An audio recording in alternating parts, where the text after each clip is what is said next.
Good morning, everyone. Tonight, we're going to start. Welcome to the first lecture of the second day. This panel, the third panel, is going to be about religious freedom, human rights, and legal regulation. Our first speaker is going to be RAFAEL Valencia from the University of Sevilla, and he's going to talk to us about religious freedom and sport, the challenges of sport governance. The floor is yours.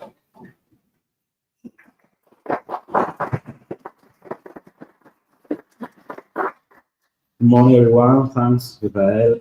I'm sorry, but I had to wait only 30 seconds to say thank you, Andrea. Thank you, Lautaro, ReD Global, for the possibility to be here. It's a pleasure for me to be here with you, with all of you. So it's a great news to share this activity with you. So I'm very happy to be here. At the beginning, I'd like to say that my name is Rafael. I'm a lawyer. And I'm a professor at the Faculty of Law, in the Faculty of Law at the University of Seville. So, my subject is ecclesiastical law. So, every day, I teach, for example, ecclesiastical problems in Spain, the relationships between the state and the religious denomination, agreements, marriage, teaching, this type of problem. So one day I thought that religious factor is important in the society, but also in this type of activity. So my initial question was if we need an ecclesiastical law also in sport. So I will try to solve this question and I will try to answer. Today I have a lot of pictures, I have a lot of slides, but I will try to do it time. I think there are some issues that we have to try. For example, I'm sorry. I am working with the two. There are some issues, for example, the symbology or the conflict between labor obligation and religion. And I think there are interesting questions that is necessary to stop and analyze that. And a last problem, I think this is a hard problem. This is the hate speech, even on hate crimes in sports, mainly in football. I think in Europe we have several problems with anti-Semitism and Islamophobia. So we'll try to do beginning. This is my promise from yesterday, so far. This is my first slide. At the beginning, you can feel that sports and religion is an unusual fact. So there is no connection. You can feel that. But I'm sorry. Look at this slide. For me, this is one of the most shocking headlines in the last years. This is a picture of Marca is a sport journal in Spain, perhaps the most important sport journal, one of the most important sport journal in Spain. And look at the headlines. The picture that shows the greatness of Olympic Games. You can see a competition, two different women. They are competing. Each one with their capacities, with their own way to compete, with their culture, with their religion. So, he's from Egypt and he's from Germany. Which is the problem? I think there is no problem. I think also that Pierre de Coubertin, who was the Olympic Games creator, would be very proud with this picture. The slogan of Olympic Games is Titius Altius Fortius. More fast, more tall, more strong. Which is the problem? Anyway, what's happened today in the society, in the European society, for example? I think there is several things because of the two main phenomena, the immigration and globalization, and the European society is changing. So, what happened? The problem about religion is when the people that come to Europe have different way to understand religion, or later religion practices, right? Goods. So, this is the problem. The problem is that this practice, this new practice, are different from the European religious practice. This is the problem. This is when the moment when appears the conflict. Sorry, in sport, it's the same. But in the sport, we forget one important fact. Sportmen and sportwomen are professionals. They are athletes, but also are believers. So they have their own beliefs. They have their own religions. So we have this problem. We can't forget this. And for me, I think that international association forget this type of ideas.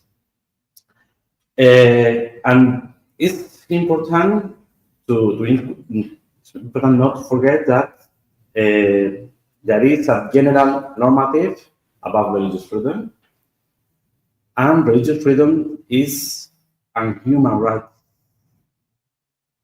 not only in the universal system, also not only in the universal system, also a regional system. I don't want to speak about this because this is the topic of IVÁN, and I will try not to do spoil. I think IVÁN is better than me for explaining this. How about religion, law, and sport? We try to speak about the religious symbol and justice.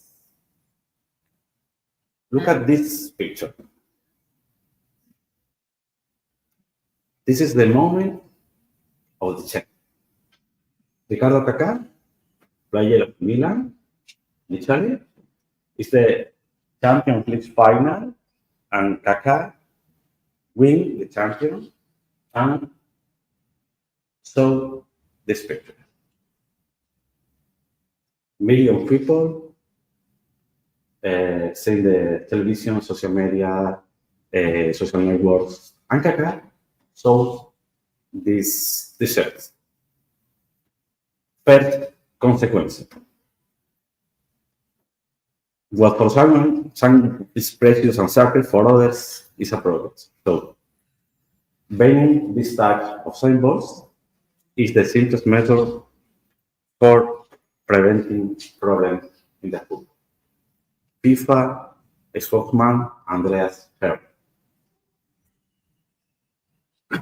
they understood that it was a provocation. Okay. This year, right of the game, you can see the basic compulsory requirement must not have political, religious, or personal messages. The competition organized orchestra starts acting the theme of a player whose basic compulsory requirement has a political, religious, or personal message.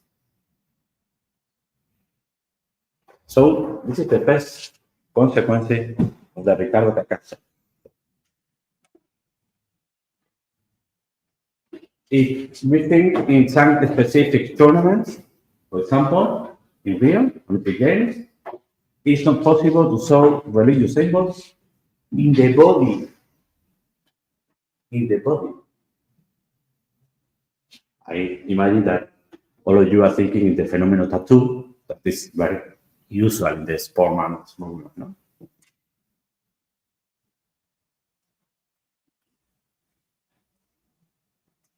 In Qatar, for example, it's not possible to show these symbols at any official activity, like the FIFA. Even exists a match protocol that it's not possible to show any religion. So, UEFA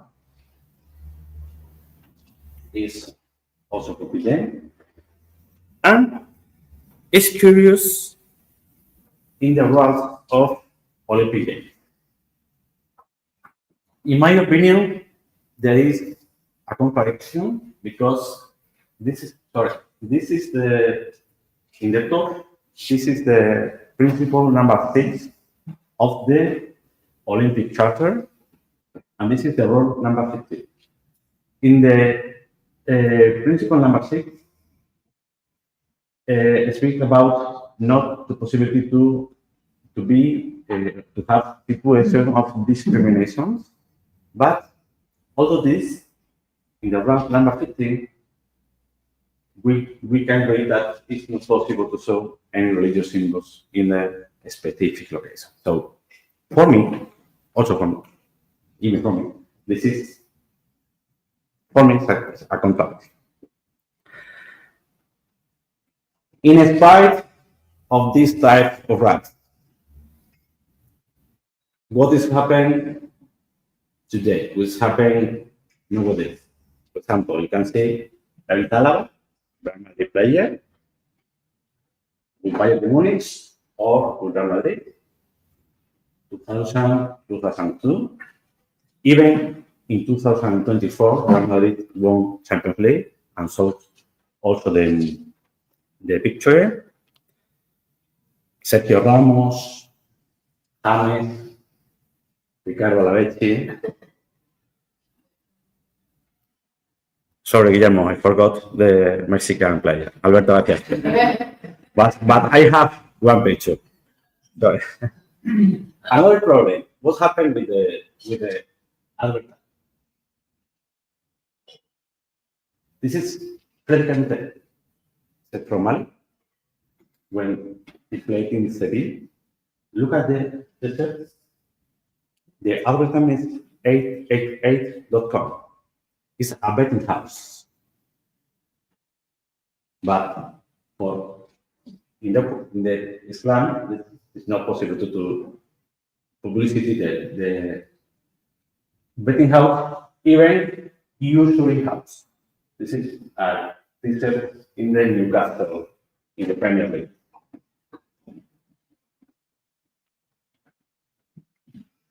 Another problem, which is the main sponsor of the World Cup, is a brand beer, American brand is Budweiser. This is in the Russia, 2019, when in a Uruguay 1, Egypt 0, Tafan, when Mohamed Senawi, this is the goalkeeper of Egypt, refused to receive the award. Why? Because is a brand of alcoholic drink. So in this moment, FIFA has a argument with the Muslim national team that if a Muslim player won the MVP, the trophy is different. It doesn't have a layman or sponsor about alcoholic. Budweiser is the principal sponsor.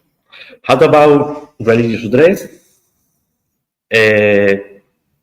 You know that in Europe we have a large discussion about the hijab, Islamic veil.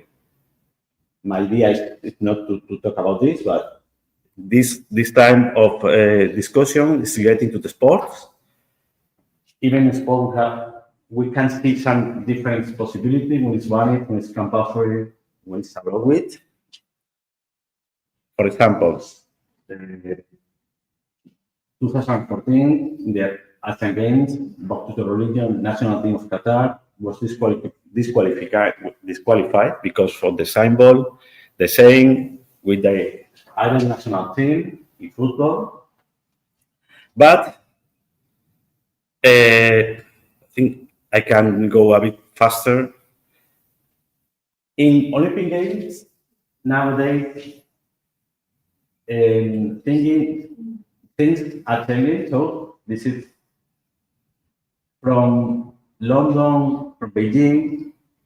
There are a lot of politics, and it's possible to use the hijab, but not always. Sorry. Go. This is from last year in Paris. In Paris, it was not possible to use religious symbols in the French national team. Why? Because the laicity of France. This is another discussion. What is laicity? And where is the limits of the laicity? Because if we think, for example, in classroom, integration, what is laicity?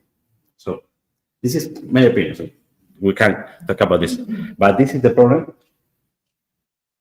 You can Basila. She couldn't go to the open ceremony because she manifested that she wanted to go with the hijab. And she can't. And could practice the woman relate, but with this.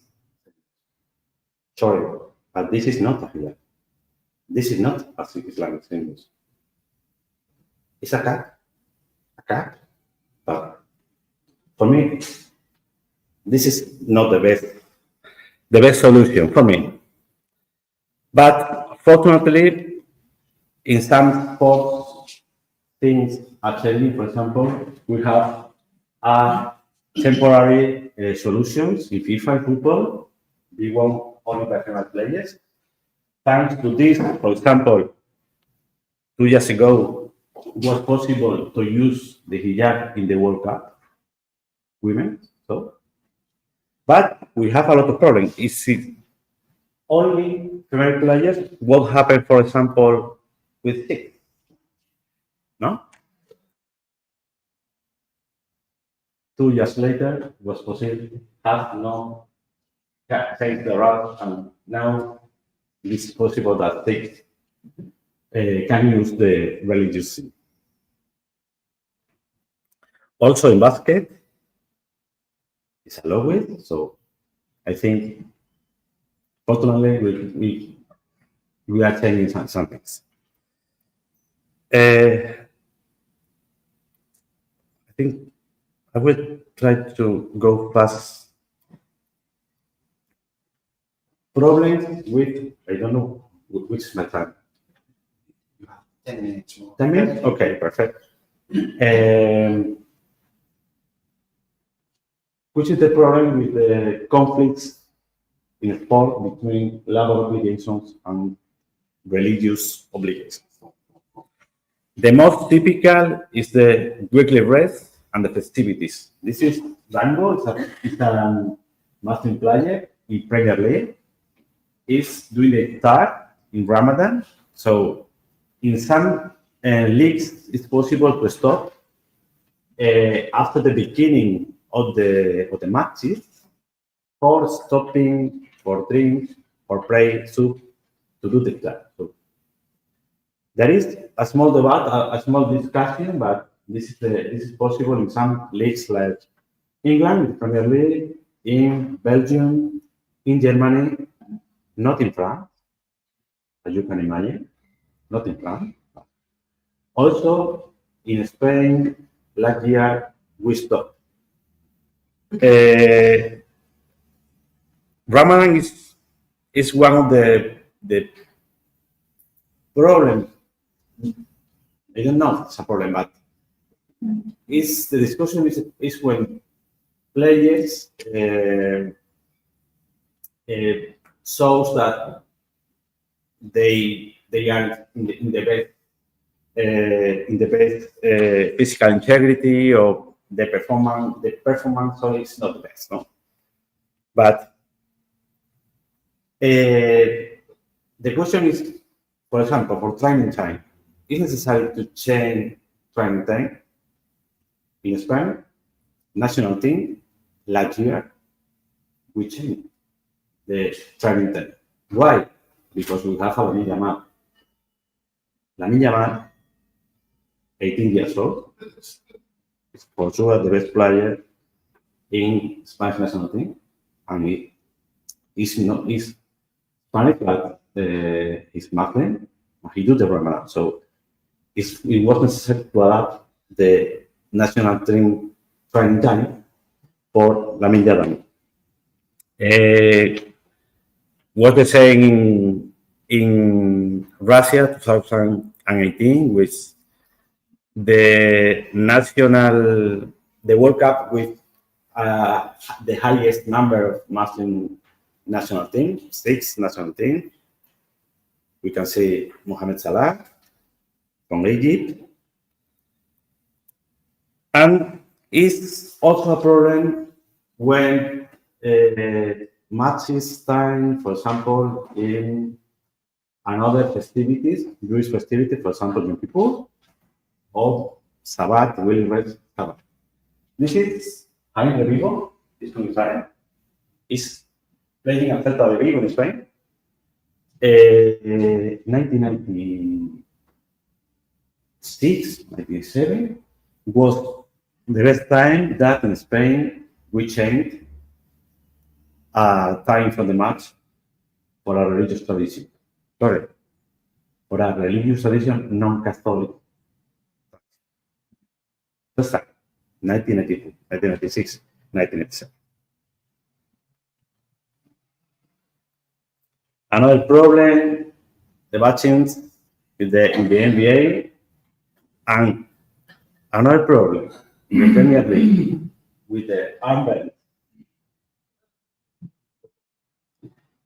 When it's compulsory and some players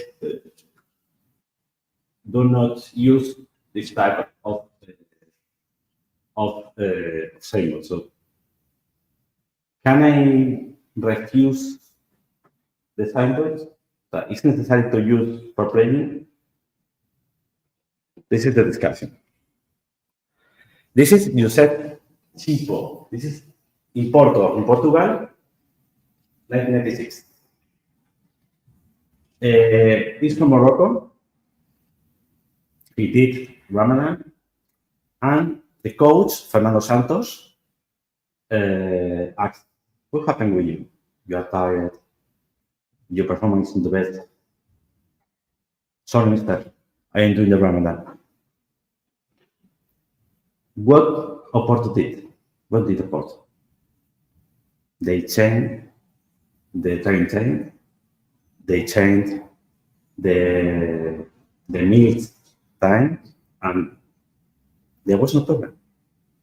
It's easy to adapt, and it's easy to play. So it was the first time that reasonable accommodation. That's it. This is an example of good practice in the Premier League, they have a project that is interaction and faith, and for example, they have a calendar. So with the main festivities of the players, so it's a way to understand different festivities, to understand religious freedom, no? And finally, the worst thing, sorry, I like to speak only 2 minutes about anti-Semitism and Islamophobia in football. I only show you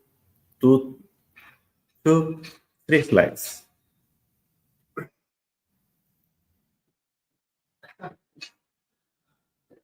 I don't know if you know Irriducibilis, the hooligans of the Lazio in Roma. 2017, they used this type of picture for insult Roma. La Roma is another thing of the city. In the 90s, I don't know if you understand Italian, but it's very clear. As with the donation, the over, your hosts. One more. This is Ajax in Netherlands. In the Netherlands, there are a big rivalry between Ajax and Feyenoord, the Rotterdam. And look at this.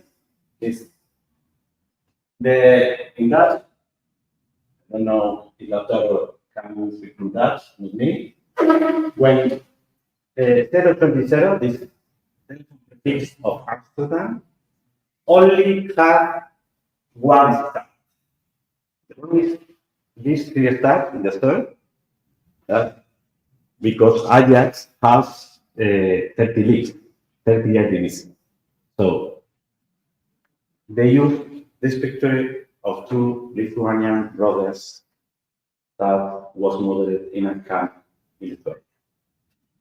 So my question for all of you is, where is the limits of rivalry? Where's the limits? What are the limits? The last one, Amph Road, Liverpool Stadium. One fan of Liverpool in Twitter, now X, this picture with this hashtag, sorry. Why? Because they are Martin and they are Brian in your home stadium, in the stadium that you stand with them. Sorry, I'm very critical with this type of question. So, and at the end, in my conclusions, I tried to show you that in sport and the society we have a parallelism. We need to regulate some questions, some problems because of the religion. So for me, we need an ecclesiastical law also in sport. Okay, this is all. Thank you for all.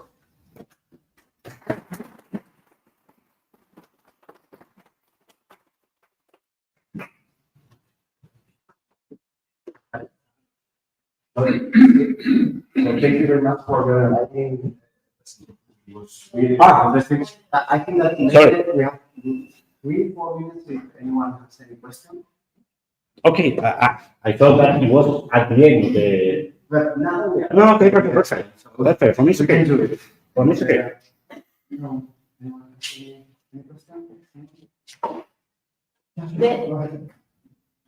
No, the lady first, and then I'll go. Go ahead.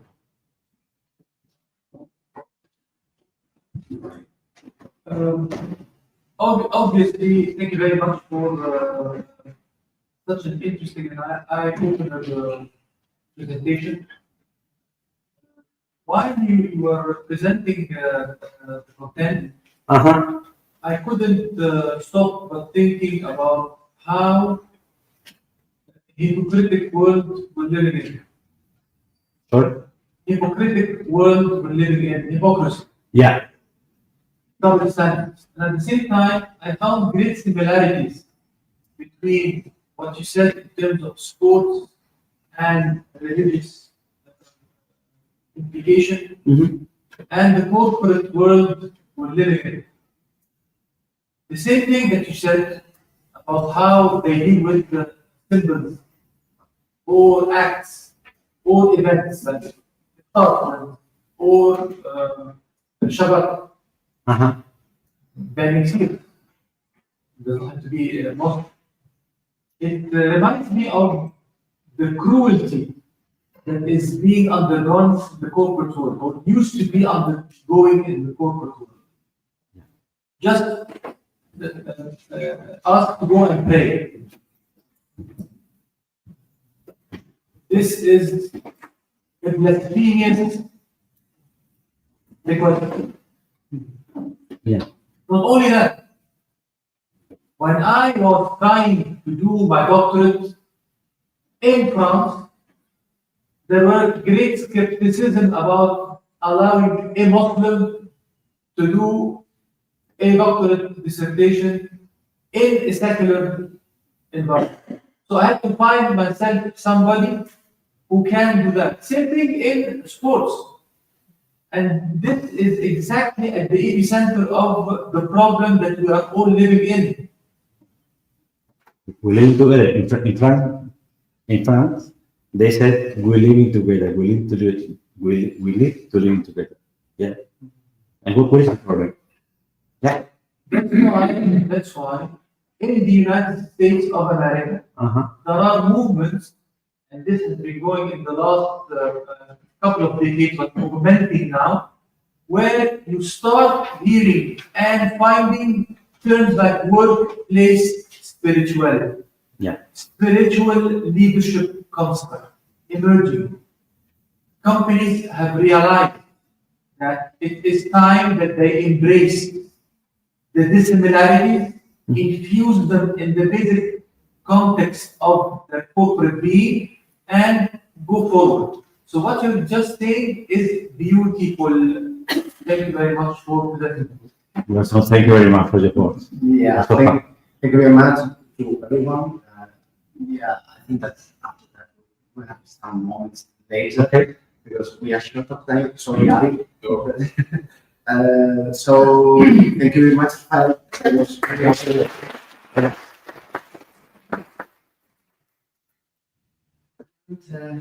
Now the time for IVÁN, who is General Director of European Affairs at the Church of Scientology.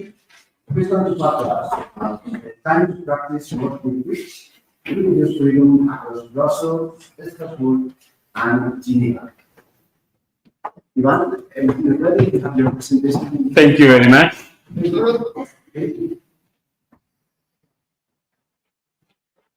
I put my own beeper so that I don't spend the time.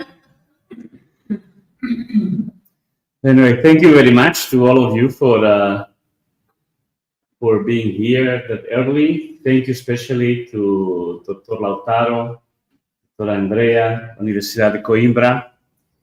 Sono molto apprezzato a Eulalia também.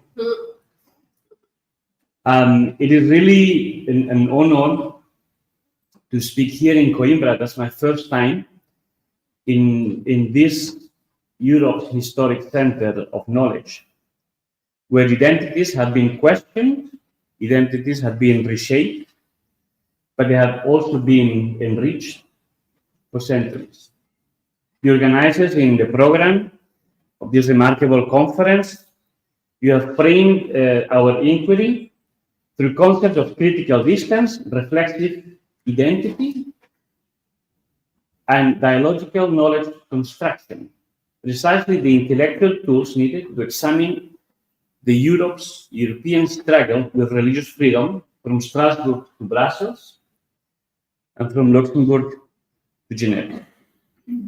Actually, I feel a personal connection being here in Portugal, because during Mr. L. Ron Hubbard, the founder of Scientology, years at the helm of a cruise ship called Apollo in the different harbors in Lisbon, Setúbal, in Madeira, from 69 to 74, and where even the music band of the Apollo, I don't know if you know, but cruise ships often have music bands, they have entertaining, and the music band of the Apollo, they were giving concerts in all these harbors, often upon the request of the authorities, for example, in Funchal.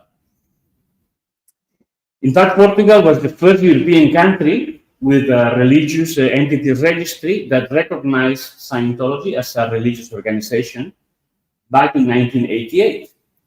And this was followed in later years by Hungary, Sweden, Spain, German courts, Italian courts, the Netherlands, and even the European Court of Human Rights have different times established that Scientology and Scientology should be protected in the same way as any other religious movement under the European Convention of Human Rights. I believe that Mr. Hubbard had a lot of admiration for Portugal and its people, who were not afraid of the horizon. You know, we are here, we have like two limits in Portugal. We have one that goes to Europe, to the rest of Europe and Asia, and then they can look afar through the Atlantic to the New World, at least for the Europeans, it was at the time of the Americas. So this is like Portugal's age of exploration embodied in a particular college, in this very university from 1290, the fourth oldest university in Europe. However, the question at the heart of today's reflection is the following. Are we in Europe still confident enough to welcome the religious order, not only in law, but in our intellectual, cultural, and institutional life? Well, religious freedom at its deepest level is the courage to sustain dialogue with the otherness. And just to provide a basic, not finite, but a basic agreeable framework on this presentation, what is religion anyway? Is there a definition of religion that we can agree on? Well, there are many discussions about what is religion. Now, I found in the writings of a Professor Emeritus Brian Wilson from the University of Oxford, the late professor, he outlined that religions include at least three sociological ingredients. And this is not meant as a universal definition, but as a working model. So every religion would have at least a belief in something supernatural or transcendent, a meaning beyond the physical explanation, whatever you may call it. God, Allah, the nature, infinity, supreme being. It would also have a set of practices, of rituals, or exercises, you can call them as you wish, that are meant to reach at the communion with this supernatural reality. And third, it has a community of people that engage in these practices together or in private to deepen their understanding or connection. So given this framework, something that I believe is agreeable, then we would go to identity in religion, the otherness, and the philosophical ground of religious freedom that this conference speaks about, with a needed critical distance, but yet mutual acknowledgement, reflexive identity, and a dialogical construction of knowledge. These are not only academic categories, they are conditions for religious freedom itself, a freedom to your own belief in the supernatural a freedom to perform your rituals alone or in community to reach this salvation that you, that me, we strongly believe we will attain at the end of our path, or as we call it, our bridge to total spiritual freedom. Religious freedom is often treated as a technical legal right. And yes, it is a technical and legal right. But it is also its philosophical foundation represents an anthropological commitment, the recognition that the other possesses an inner world or a supernatural truth that is as valid as mine. There is nothing wrong on believing that your religion is the best, as long as you allow that for the other, his religion is the best. That identity emerges through genuine encounter with otherness, what philosophers have often explored fundamentally challenges the individualist conceptions of religious freedom as a mere private right. We spoke the other day, and there is this discussion, is religion an inner thing that you practice at home alone? Or can you profess it in the street? Can you speak about your religion? Can you exchange your ideas about your religion, about what brings you happiness, what brings you closer to this ultimate reality? Well, Aaron Hubbard, and Guillermo, I think he will go deeper into this. I will just mention the title just to advance this. He asked for every Scientologist to respect the religious beliefs of others. This is not a doctrinal claim. It is an ethical posture grounded in recognition of human dignity, and it echoes the philosophical foundation of freedom of religion or belief as a relational virtue and not just as an individual right. Now, Europe, freedom of religion or belief, for short, FORB, architecture assumes precisely this optimism. Yet, our lived reality often reveals a quieter anxiety, an uncertainty about how to welcome difference without feeling threatened by it. This anxiety reveals itself most sharply in our contact with the unfamiliar. For example, any of you, can you name 3 beliefs or practices of Scientology? Or from the Jehovah's Witnesses? Or from the Baha'i communities? And if you can name them, did you read them from a source material, from their very own books? That's a key thing to understanding the other. What does he say about himself? How does he define himself? Our intellectual distance from these communities and others is not accidental, it is structural. And it is that distance which perpetuates often a gap between law and lived reality. Now, Strasbourg, in France, is home to Europe's strongest guarantor of religious freedom, at least in theory. We have the European Court of Human Rights, we have Article 9 of the European Convention on Human Rights, 2 main aspects that we would have to protect this individual, but also community right. The court has repeatedly affirmed principles vital to religious freedom: state neutrality, equal dignity of minority religions, protection from administrative discrimination, strict limits on interference with conscience. So these principles reflect the idea that spiritual growth requires freedom to question, freedom to seek, freedom to choose. Yet, many Strasbourg rulings are poorly implemented by member states. Sometimes implementation occurs only under sustained civil pressure or further case law. This creates a philosophical challenge. Is Europe willing to let its principles confront its prejudices? Well, that could be a question that could be for another conference.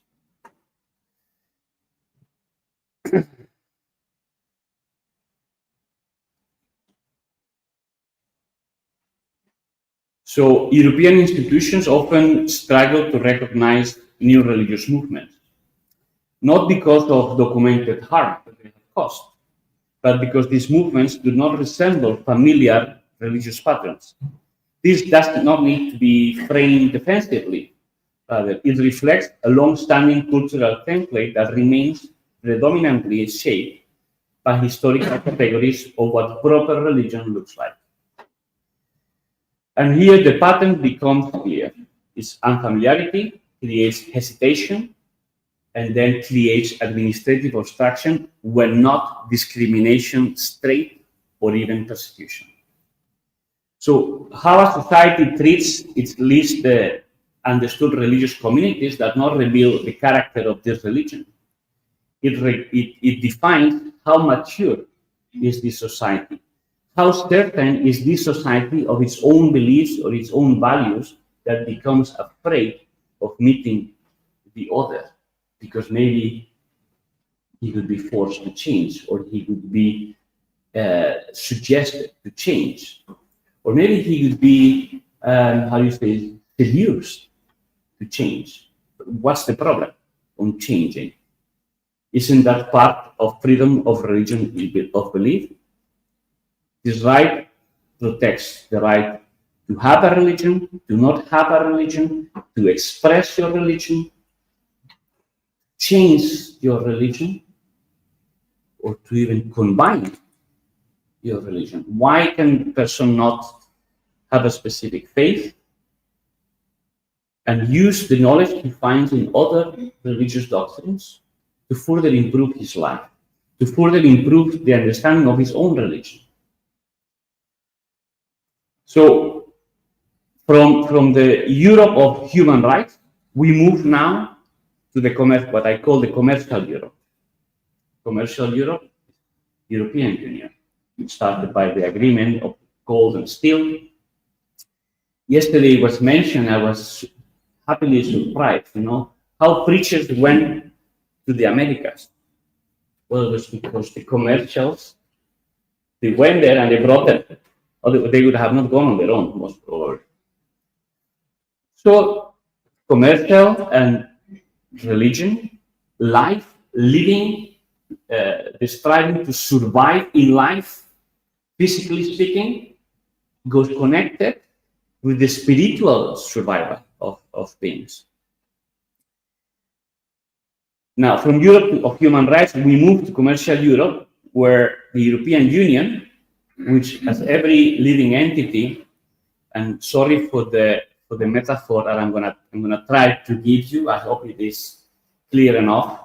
The European Union had to acquire ethical and moral values, as well as a way to control its integrity, to avoid becoming the monster of the Inferno of Dante Alighieri. So you were mentioning the corporate world. Okay, is the corporate world in contradiction with having a proper, dignified life as a spiritual being? It should not be. It should all help each other. Now, if Strasbourg presents itself as the conscience of Europe, Brussels represents this ambition. We move from a legal principle to the political practice. And then we move from judgment of the European Court of Human Rights to the legislation and policy making that is supposed to happen in Belgium, in Brussels. Brussels articulates Europe's political vision of universal rights in different documents. One of them is the European Union Charter on Fundamental Rights. Article 10 is the one affecting freedom of religion of belief. The European Parliament and Commission, they issued a sort of guidelines on freedom of religion of belief that are 12 years old by now. They are very nice document, not implemented, but it's very nice to celebrate its existence. And diplomatic commitments abroad. Europe is very happy to denounce the religious freedom violations that happen abroad. But when it is time to look inside, they prefer to look at the wallet. How much this brings me to the wallet. Member states may draft charter compliant laws, because it's true, most of the European laws, they do respect freedom of regional belief. It is even in their constitutions. Now, how does this apply to religious minorities? Well, many minorities report very much of structural obstacles just to being recognized, to being allowed to exist. Civil society all over Europe observed patterns where neutral laws produce disproportionate burdens. Is when everyone is equal. So the equality of treatment is confused with the equal identity. And these are two different things. You cannot treat equally in the same way concepts that are not equal. But you do need to treat them with equal dignity, which is a different thing.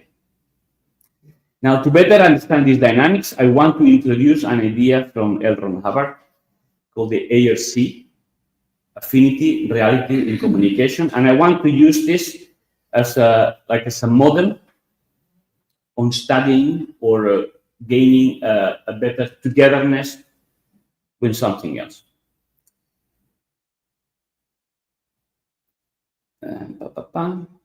So Europe has a difficulty with unfamiliar religions, and this reflects a gap across all the three ingredients that I just mentioned. Affinity, and it happens in Europe with a limited emotional or cultural proximity to the other. All what is not European, there seems to be less affinity towards it. Reality is sufficient factual knowledge about minority practices. Why do you don't like it at all? Or why are you trying to not get involved? But you don't have enough, in reality, you don't have enough knowledge about these minority practices. And why don't you have this knowledge? Well, because you are limiting your dialogue, especially with the other, with the one who is different. If you would dialogue, if you would do communication with the other, you would have more reality, and therefore your affinity towards that affinity, that does not mean you fully agree with it or that you will embrace this other, but you will be able to understand, and this will bring understanding, and understanding is often one of the setting stones to achieve peace. Process expressed a universal, no, okay. Second. Now we're going to move to Geneva. How far am I? Yeah, okay, good. We moved from Brussels to Geneva. See, I deliberately did not want to go into specific court rulings and so on, but rather having a dialogue with these philosophical aims of these rights of freedom of religious belief in the European continent, because often, you know, we believe we have the truth, and that's okay. That you believe you have the truth, as long as the truth of the other also matters as much as yours. So in Europe, we look at Geneva, and I say Geneva just to localize it, but that's the UN, United Nations, which, as imperfect as it can be, is still the largest body of agreement, the largest network of relations that exist in the world. So Europe looks at Geneva as the grown, wiser relative, or a mature global framework, one that evaluates states by standards they themselves have publicly endorsed. You know, it's very nice to say religious freedom law in Spain, religious freedom law in Portugal. The European Commission has the duty to dialogue with religions, philosophical movements. It's very nice. In the paper, in Spanish, the lawyers say the paper is able to stand everything. You can write anything and everything on the paper, and the paper will not break because you wrote it. But now the challenge is you put it in writing. You put it into practice, sorry. So in Geneva, we have the Human Rights Council, we have special rapporteur on freedom of religion or belief, and we have what they call the Universal Periodic Review, that every number of years, I think it's 4 or 5 years, countries can be selected to see how are they 5 years, how they are complying to the different commitments that they have done on political, civil rights, and human rights. Instead, here they are not asked whether they have drafted good laws or whether these laws are applied consistently. No, actually, what they are asked is, are these laws that you have written, that you have approved, are these commitments that you have made publicly as a state, are they being applied consistently and without any bias? This is the question. So Geneva becomes like a global mirror because it reflects back to the states the discrepancy between what they proclaim and what they practice. From here the title, Practicing What You Preach. This is very common. We find it in every tradition, this saying is practicing what you preach. Civil society plays a key role, for example, in Geneva. Here we go on the responsibility. So are the states responsible for the proper application of these laws? Well, yes. Now, can we abstain ourselves of this responsibility? Should we leave it to them, to the other?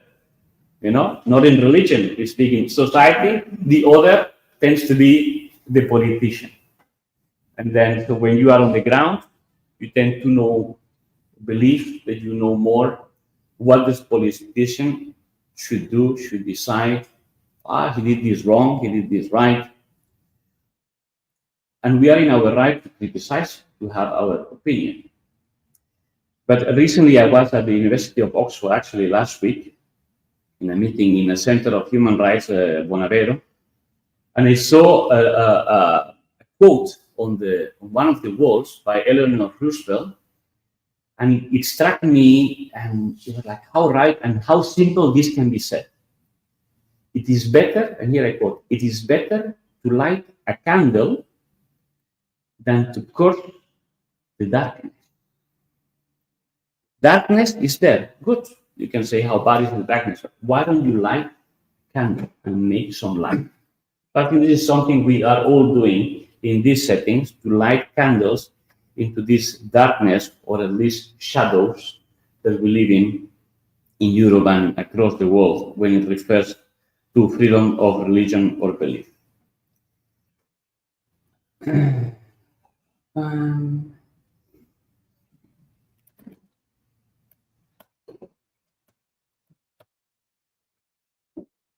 This is just something I request. Often I see, when you see the symbols of different religions, you see 3, 4, 5. And I decided to make this one that includes a few more, even ours, even mine. So I would suggest to practice what we preach.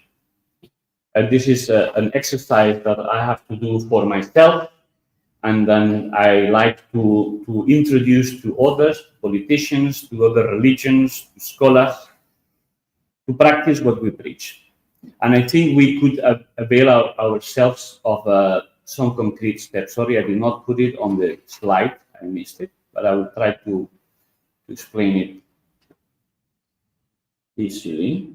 Yeah, and I'm running short of time, so I'm about to finish, make it short. So concrete steps that we can take. Structured training in religious literacy for civil servants and judges. Second, regular consultation with minority and unfamiliar religions as co-designers of policy.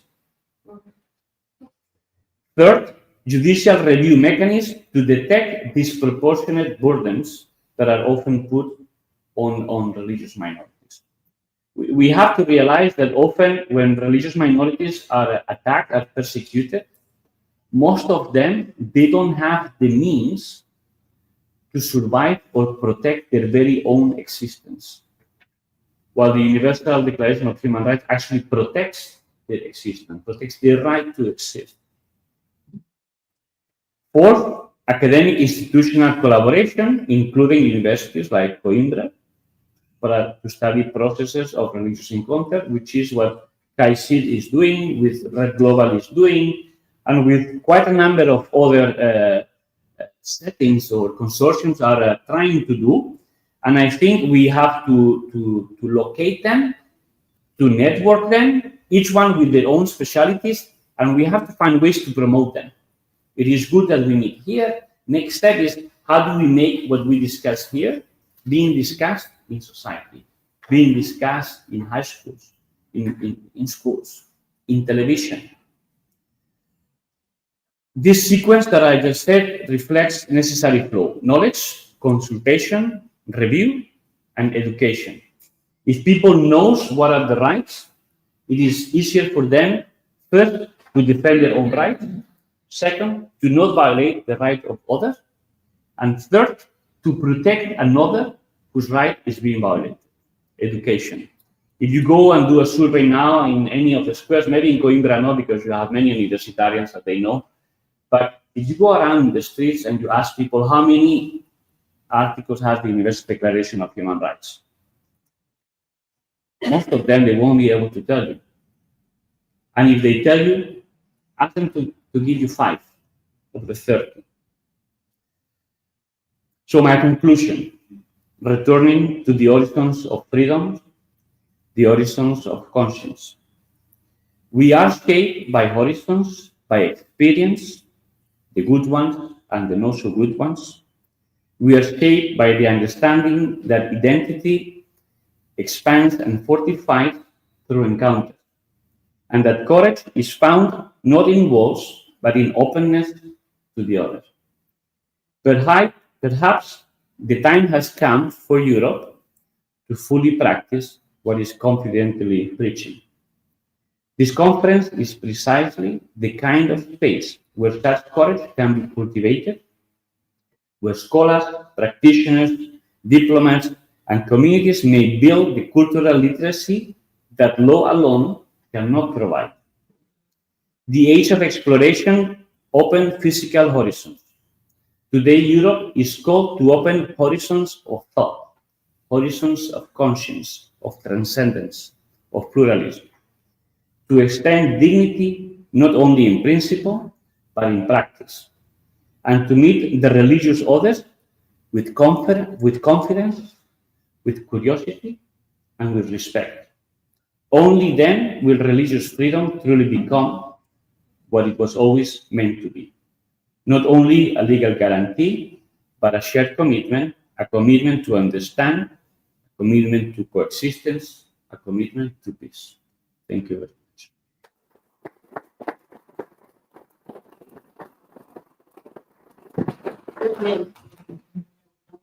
So, thank you very much, Sam, for the speech. It was very clear. So, if anyone has any question, I think that we have time for one.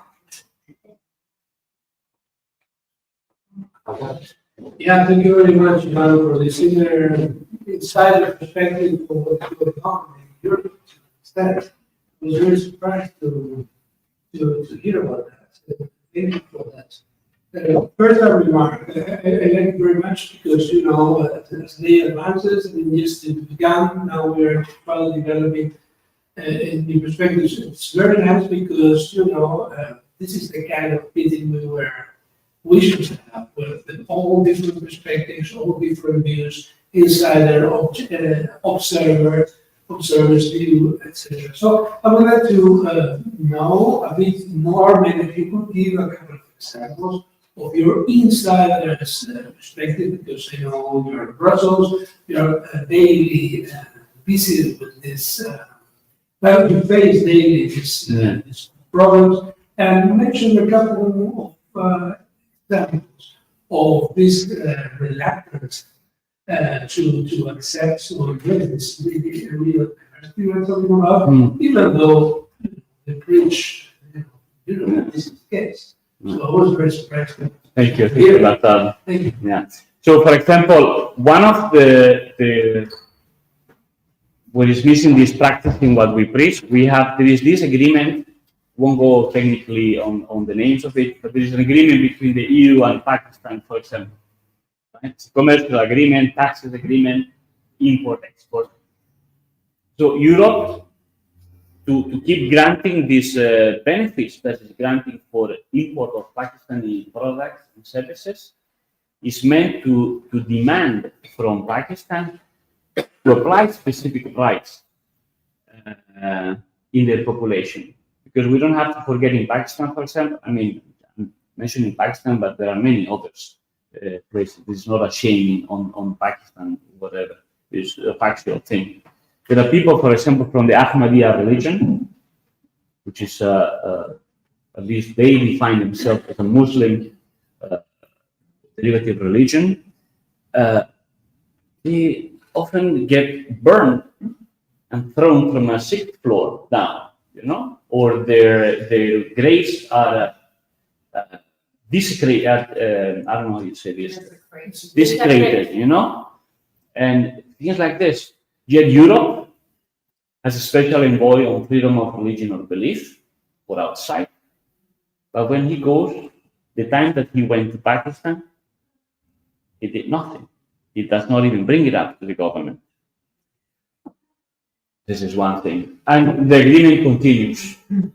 Then on a more personal experience, I arrived in Brussels 8 years ago to lead the public affairs office of the Church to the European institutions. And when I arrived there, I find myself that the entrance of Scientologists to the European institutions was verbally forbidden. You could not enter in representation of the church. Yeah, you could enter to events and so on, but you could not. The laws, the transparency is very clear. So finally, this was from a much earlier time, and nobody had worked to change it. Then we arrived, then we applied communication. We did communication, we gave reality. What do we do? What are we doing? What are our aims? And we gained some basic agreement, and therefore an acceptance and understanding. And then we obtained an accreditation. So now I have a badge.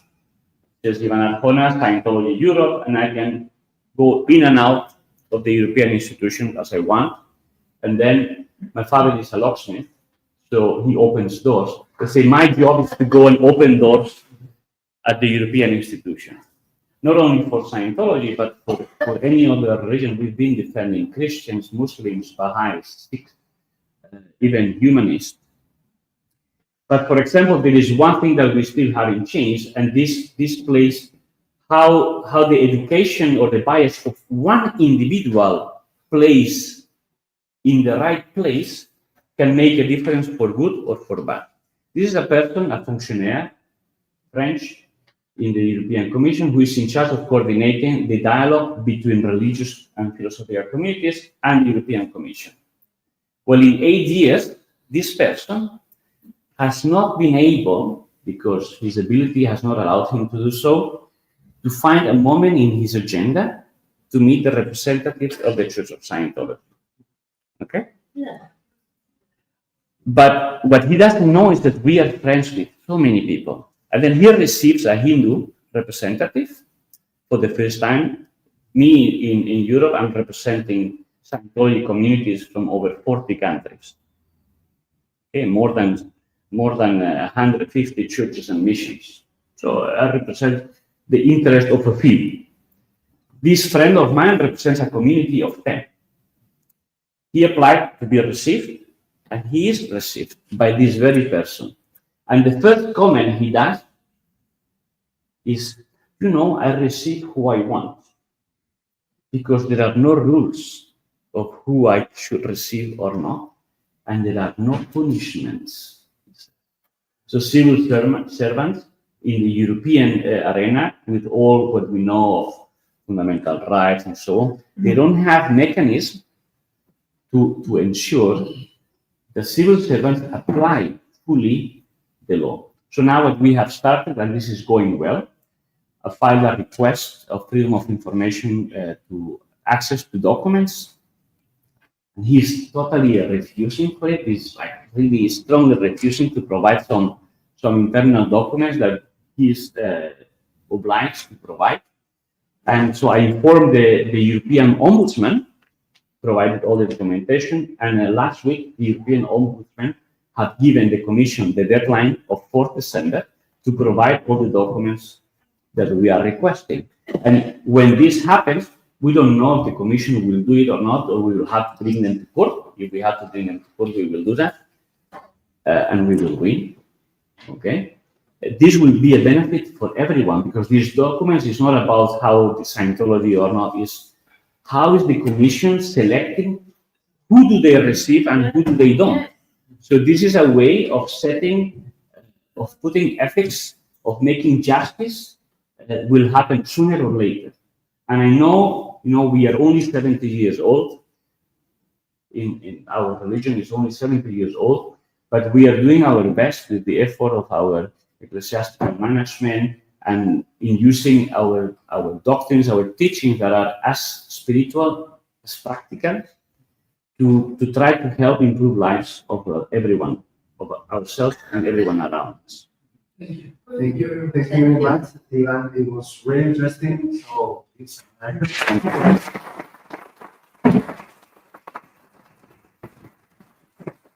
now it's time for Christian, who is going to talk about religious freedom and non-discrimination achievements and challenges. Christian from the Fundación, Conciencia Nacional para Libertad, Religiosa-México. The floor, Christian. Thank you. Good morning. How are you? Good. This is just the morning. Can we try again? How are you? Great. So now I'm sure that we are all wake up. Well, thank you for the invitation. It's a pleasure. And thank you for all my colleagues that had speak before me, because we've been learning a lot. And something that we can acknowledge is that we all come from a different discipline, from a different background. And yesterday at the dinner, we were talking about that we can see things not only from a different approach, but also from a different reality, depending on our own beliefs, our religion, or our own position in society. So it's been a really good journey, and it's been a great experience. I want to talk about religious freedom as a fundamental human right. When we talk about human rights, some people, they say they love them, other people say they hate them, because we're still trying to accomplish the meaning and the purposes of human rights. There's still an agenda to the recognition and the guarantee of human rights. Now, let me tell you that religious freedom, the human right of religious freedom, it's still a work in progress. There's a lot of things to do. Not only because it's written on the Universal Declaration of Human Rights by the UN, or in our constitutions and our local and federal laws, doesn't mean that it's already done. There's a lot of things to do to promote, protect, and guarantee religious freedom. So, what's religious freedom? Let me share with you a practical and a small definition of religious freedom. If I could shorten what religious freedom is, I will tell you is that religious freedom is my personal right and freedom to adopt or believe in a religion, or to change my religion, Also, religious freedom is my right to live accordingly to the religion I decided to practice. This includes my freedom to live accordingly the practices, the teachings, the doctrine, the rites, the rituals, and the culture of the religion that I'm practicing. Also, religious freedom is my right to practice this religion personally and maybe privately, but also it's my right to practice my religion publicly and with others also, to associate with others and live my religion. And also, religious freedom is my right to decide not to practice or adopt any religion. That's why actually religious freedom is a human right. It's universal. It protects believers and non-believers.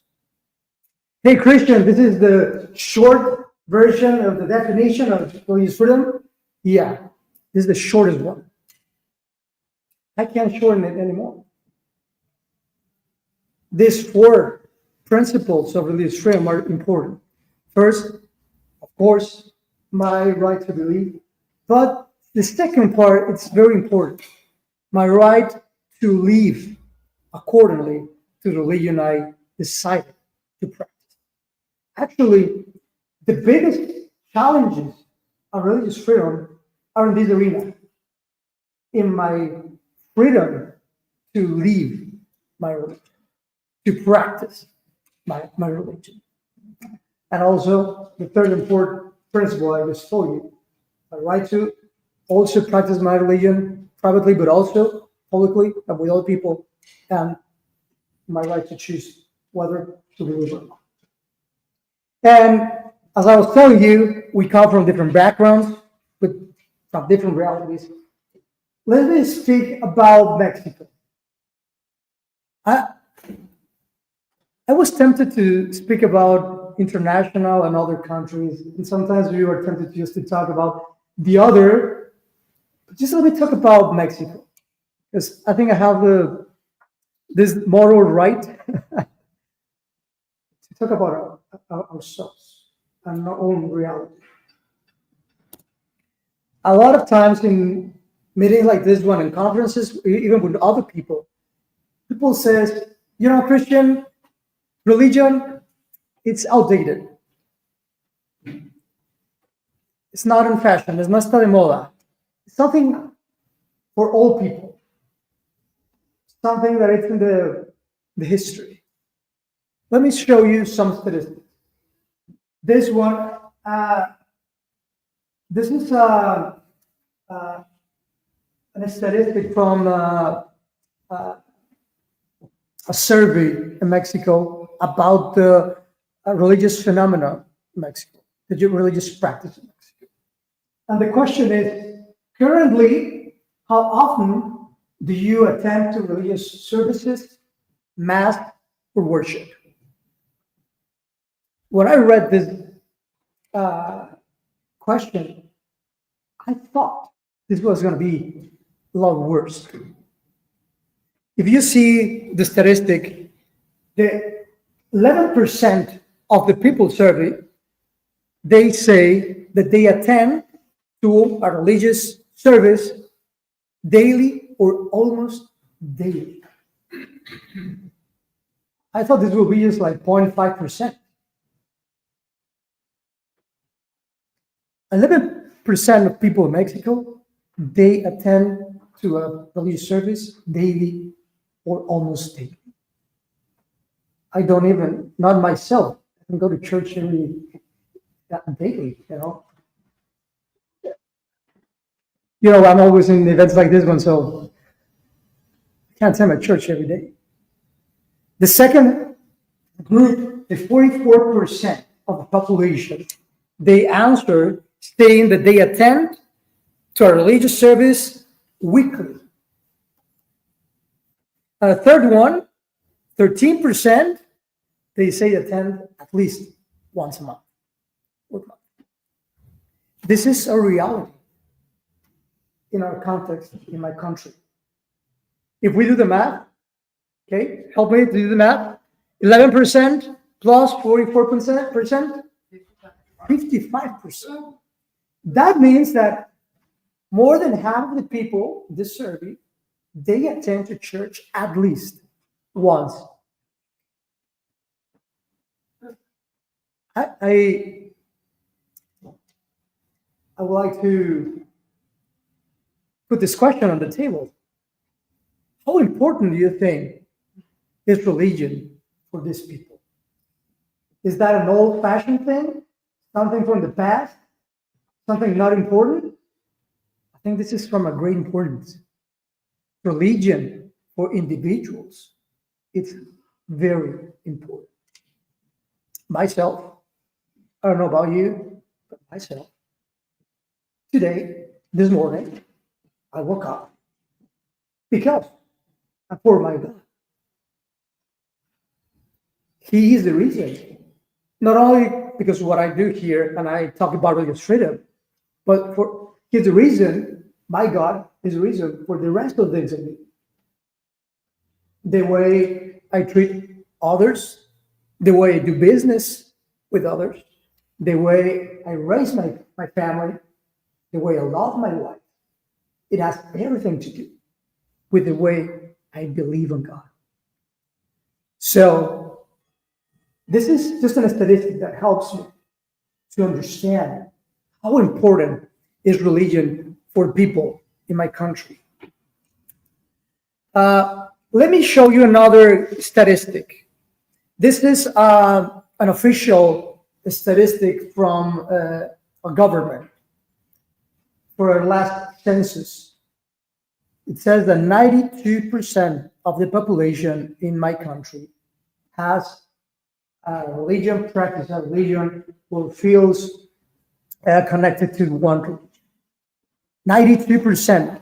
That means more than, it's like 9 and a little of every 10 people, they have a belief. But in the same time, also with official numbers, in Mexico, the second motive for discrimination is related to religious matters. If I were at college, at the university, in my statistics professor, he would say, this is an incongruence. This would blow his mind. Why? Because one of the largest groups of population, 92% population, discrimination should be near zero. Why? Because this is a common ground we have. We all have it. We should understand that even when we believe different, this is a common ground for it. Actually, there's no other group in Mexico that can represent this amount of population. Not the political parties, not the businesses, not the doctors, not the teachers. There's just one group bigger than this one. And it's the group of people that we eat, you know, the people that we get hungry every day. So this is an interesting reality. In one hand, we think that religion is not important, that it's outdated. In one hand, we have discrimination and intolerance with this amount of people, second cause of discrimination in Mexico. But on the other hand, we have a lot of people with strong beliefs, values, with lives that they live accordingly to their own religious principles. So let me talk about religious tolerance, because this is a condition for religious freedom, and I was just showing you. Yesterday, Andrea, she was telling us about the meaning of words and the interpretation of words. And sometimes it's kind of hard to understand the word tolerance on religious matters. But let's do something. Can you help me look in Google for the meaning of the word tolerancia in español? Anyone has Google? Yeah. I'm going to read you the meaning in English, and then Gabriel, right? What's his name? Israel. Yeah. Can you help me with the meaning in Spanish? Just write in Google significado de tolerancia. I'm going to read you the one in English. It says, tolerate, the ability or willingness to tolerate the existence of opinions or behaviors that one dislikes or disagrees with. It's not really, I don't really understand what tolerate is. It just says tolerance is tolerate, The second meaning says the capacity to endure continued subjection to something such as a drug, environment, conditions without adverse reaction. So it's not a clear definition in English. In español. Let us read the one in Spanish, and I will try to translate that to English. Respeto a las ideas, creencias o prácticas de los demás cuando son diferentes o contrarias a las propias. María Molina. Excelente. Excelente. ¿Cuántos lo entendieron en español? How many of you understood that in Spanish? Okay, I'm going to translate that in English. The definition in Spanish of tolerance in English is tolerance would be the respect to the ideas, beliefs, or practices of others, even when they are different from the ones or from your own. This is the meaning of tolerance that I like to use. And in religious freedom, I would like to say that tolerance is the greatest respect for other people's beliefs and thoughts and practices. That's why I use this meaning. And we understand that we need to have this respect for the beliefs of others to guarantee religious freedom. We couldn't say that there's religious freedom if we don't respect others. If we just go around the world saying only minds are the good ones. IVÁN was saying, he was talking about who's right, who has the truth, who has the truth, or if there's any only truth. And I would say that there is one only truth, and it's yours, the one that you believe, your own religion, even when it's different from mine, because that's your human right of religious freedom, to believe according to your own conscience. So, are there a lot of truths? Maybe it is, but we should respect one each other and to understand that what is true for someone not only should be respected, but is as same of important like mine. I would like to also talk about discrimination. We've been talking about this. There's a statistics. I would like to refer to this definition from the Declaration of the Elimination of All Forms of Intolerance and Discrimination Based on Religion or Belief, who was written by the UN. Andrea was talking about the resolution yesterday. This is the declaration. And Article 2, second fraction says, we understand for discrimination any distinction exclusion, restriction, or preference based on religion or beliefs, and having as its purpose or as its effect nullification or impairment of the recognition, enjoyment, or exercise of human rights or fundamental freedoms on an equal basis. Let's try to understand the definition. It says that discrimination based on religion or belief, it's any distinction or exclusion, restriction, or preference. It's not only, or they are not only the violent acts or only the laws that prohibit religious freedom.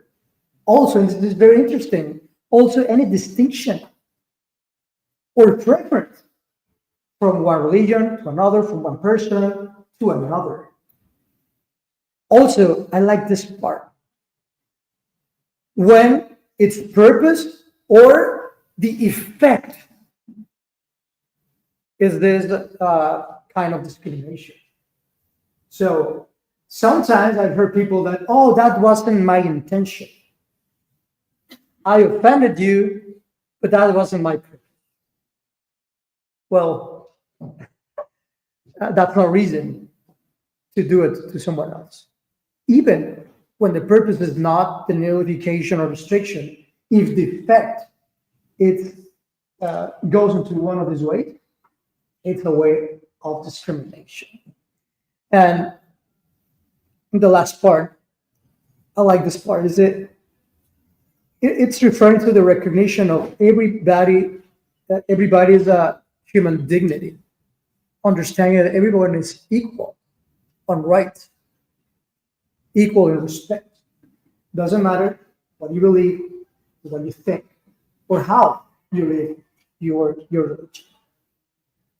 These are some of the consequences of discrimination. Of course, we know about these extreme consequences like genocide, like persecution, killings. And I'm not trying to be pessimistic today, but we have to understand that today, 2025, in the era of the artificial intelligence, in the era of the robots that they talk and they walk, today, hundreds and maybe thousands of people are not just going to be discriminated for their religion. Hundreds of people are going to lose it. They're going to die because of their religion. A lot of people are going to be fired from their jobs because of their religion. Today, not in this university, because that doesn't happen here, in other schools, today, thousands of students around the world are going to be discriminated because of their religion. Because the way they dress, because the way they speak, because of the way they eat. These are differences. This is the practice of the religion. Have you seen this in your own life? Have you experienced this in your own life? Yeah. Because on the diversity of religions, we believe different. We live different. The people that they dress in a specific way, that maybe they use a kippah or a jihad, Islamic veil, or maybe another religious dress code. They don't do that because of fashion. Of course, they do look good and pretty, but they do that because that has a meaning between them, the person, and their God. The people that they eat something or some kind of food or don't eat some kind of food, they don't do it because they're on a diet. They eat or don't eat these things because it has a relation of the spiritual connection they have with their own God or their own deity. So these are some of the consequences of discrimination. Social harassment. hate of speech, physical violence, of course, educational segregation, employment exclusion, or political discrimination. We should be aware of these consequences. Well, who could be perpetrating this intolerance and discrimination? Actually, anyone could do it. Of course, the state, the government, by the laws or the public policies, institutions, companies, also groups, or even individuals. This is not only a matter of the state. Sometimes we could have this thought, who discriminates? Oh, the government. Who discriminates? Oh, just other religions. No, this could even happen in our own household, in our own family. Have any one of you experienced discrimination among your family? This happens. Sometimes when someone changes religion from the one practice in the family, it could be discriminated. You could experience rejection, even from your own family. Let me go ahead because I think I still have 5 hours, right? 5 minutes. I'm just kidding.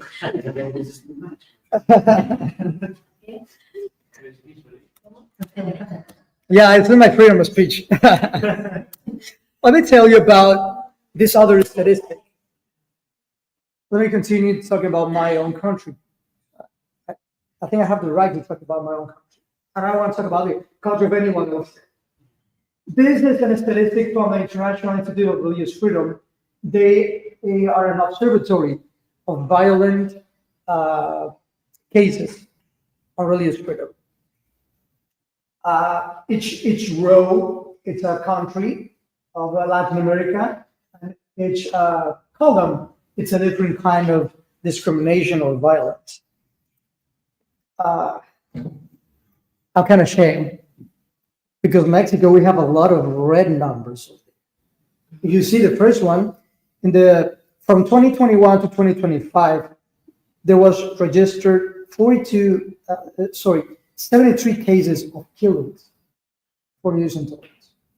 And I know worldwide, there's other countries that could be considered genocide. There's just thousands of people being killed for their beliefs.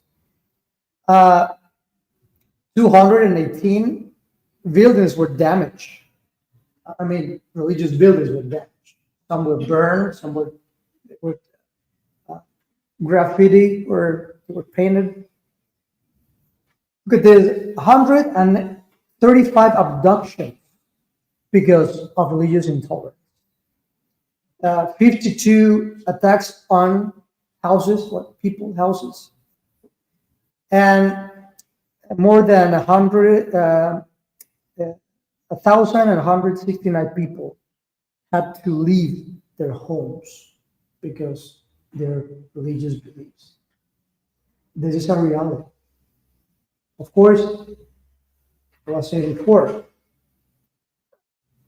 this puts our attention on the violent incident. But all this began with small things, with a small discrimination. Maybe at school, maybe at work, maybe on social media. It didn't start with hate speech. It didn't start with the killings. It started between and among us with the small actions that sometimes they put us in these other violent actions. I want to show you a worldwide statistic from the Aid of the Church in Need organization. In their report, 2025 report, they say that from 196 countries they surveyed, 63 countries reported violations of religious freedom. From them, 24 of those countries suffered persecution and 38 of those countries suffer discrimination. That means that 64.7% of the world's population, nearly 5.4 billion people, live in countries with severe or very severe violations of religious freedom. This is a massive problem. It's a massive problem. What's the problem we need to solve? A couple of years ago, an organization, we made a change theory process, la teoría del cambio, and we analyzed the mega data for trying to understand what's the problem for religious freedom. We want to narrow it to just one sentence. There's a lot of things. You can say, oh, of course, discrimination, violence, laws, the European guy that doesn't want to talk to you, all these things. Where can we just connect them up? Well, the problem we found is a lack of knowledge and a lack of culture of respect for religious freedom as a human right. Everything narrows here. A public official, a religious leader, a family member that is discriminating or has a violent way to show to other people has a lack of knowledge and culture and respect for religious freedom. What has to be achieved? A society free of discrimination, where the respect, protection, and guarantee of religious freedom exists. This, in our perspective, is the goal. We have different positions in this game. In our team, we all have different positions. We play a different role. This is one of the goals, that we all can live in a society free of discrimination. What has to occur? Because of course this doesn't happen automatically. I just want to show you four preconditions, and if you allow me 2 more minutes to conclude this. First, we need to enhance the understanding of the concept and implications of religious freedom through education, through dissemination. 2, we have to ensure the existence of neutral spaces of dialogue and engagement. These neutral spaces could be this one, this place, this forum. It's a neutral space where we can all talk freely, even when we think different. These neutral spaces could be a group, an organization, could be a business, a corporation. It could be an interfaith council or group. This becomes a neutral space.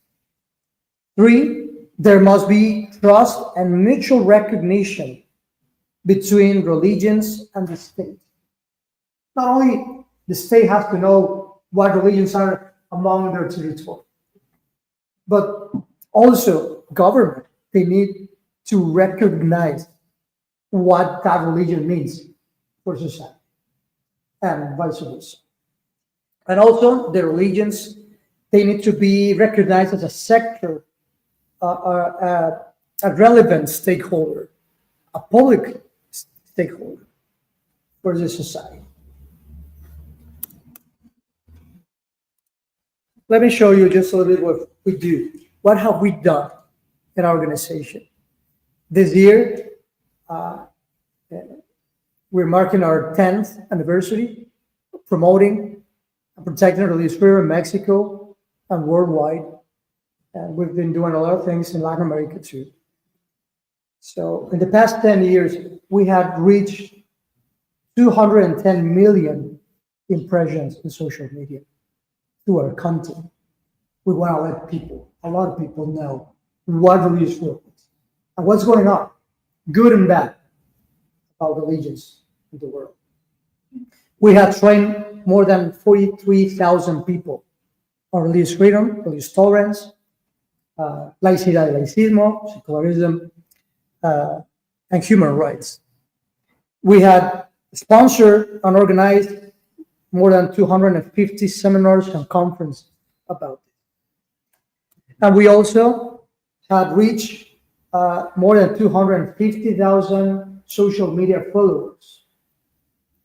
And we don't dance. We don't dance on TikTok.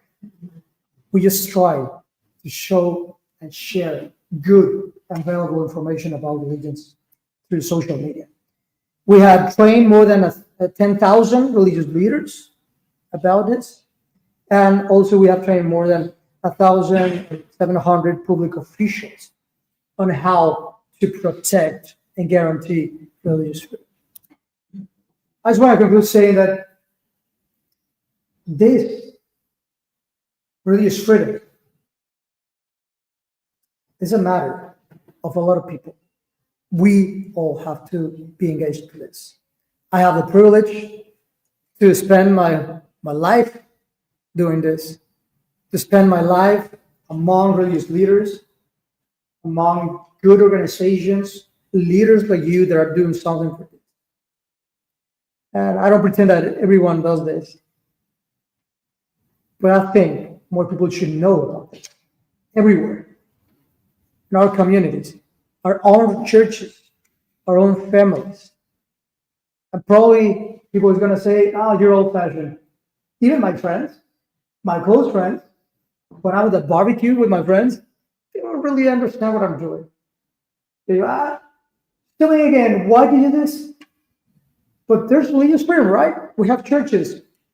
Yeah, having churches doesn't mean that the religious freedom is completed or is guaranteed. We have a lot of challenges. So we better gather, unite, in one purpose.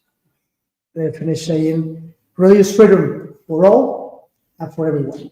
Thank you very much.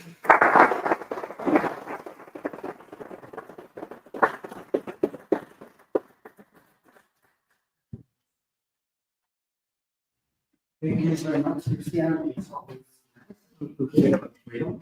So, you are free to make a deal. Well, thank you very much for the talk, and I also like to thank Gabrielle and IVÁN for their enlightening presentations. My question is going back to one of your first slides where you presented the statistics. I'd like to know if you have any information about gender and age of people of each one of these groups, of those groups, like gender and age of people going to church once a week or once a month, whatever. I think that would be interesting to know. Yeah, of course. That would take us a whole other conference to show you the statistics, but surely will tell you about gender. It's around 56% women against 44 men. And actually, that surprised me. I would think that more women would be attending to these religious spaces. I would have thought maybe 80-20, even for my own experience and my own congregation, there's more women going attending to religious places, but it was very interesting. And the age, it's also interesting. When we analyze the past 20 years, of course, it's kind of like a curve. And we would think that people that attend to these worship places are old people. But, and if you want, I could share this with the group or with Lautaro, and then you could just share with everyone. Last year, the Pew Research Center, they published an article talking about how the new generations are coming back to religion. Mm-hmm. The Z generation and the X generations, they're coming back to religion. They're looking for a meaning in life through religion. So thank you for your question. It's a very interesting and a very important aspect of knowing, of seeing religion, how it's working among society. Thank you. Thank you so very much for your profound presentation, and fully agree and everything you shared with us about religious freedom for all. But if we consider tolerance, shouldn't we also consider intolerance? Let me be a kind of advocatus diaboli in this case a bit, because talking about religious freedom for all, we need also to set some boundaries sometimes. You are talking about the truth, and this is positive what you said. I agree fully, and we're talking in the same direction. But I would have added the truth is right for all, but as long as it does not harm others. And this can happen also. This can happen that minorities are oppressed or democratic systems are undermined, or that we have gender groups or sexual oriented groups who are oppressed also by an understanding of the truth, which suddenly thinks that it should be the truth of others also. So I'm wondering if there are two sides of the coin. If you talk about tolerance, intolerance should be also at least be reflected. Intolerance in quotation mark, let's say, but that's the other side. Oh, of course, and as any other human right, religious freedom has its limits, its boundaries, and a very easy way to see it, it's that you're right, and when the right of the other starts. Of course, your own right can just trespass the freedom and the right of others. There's a saying of Voltaire. They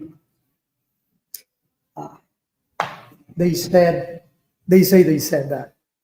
Voltaire has a quote that says, "Maybe I don't agree with what you are saying, but I would give my life for you to have the right to say it."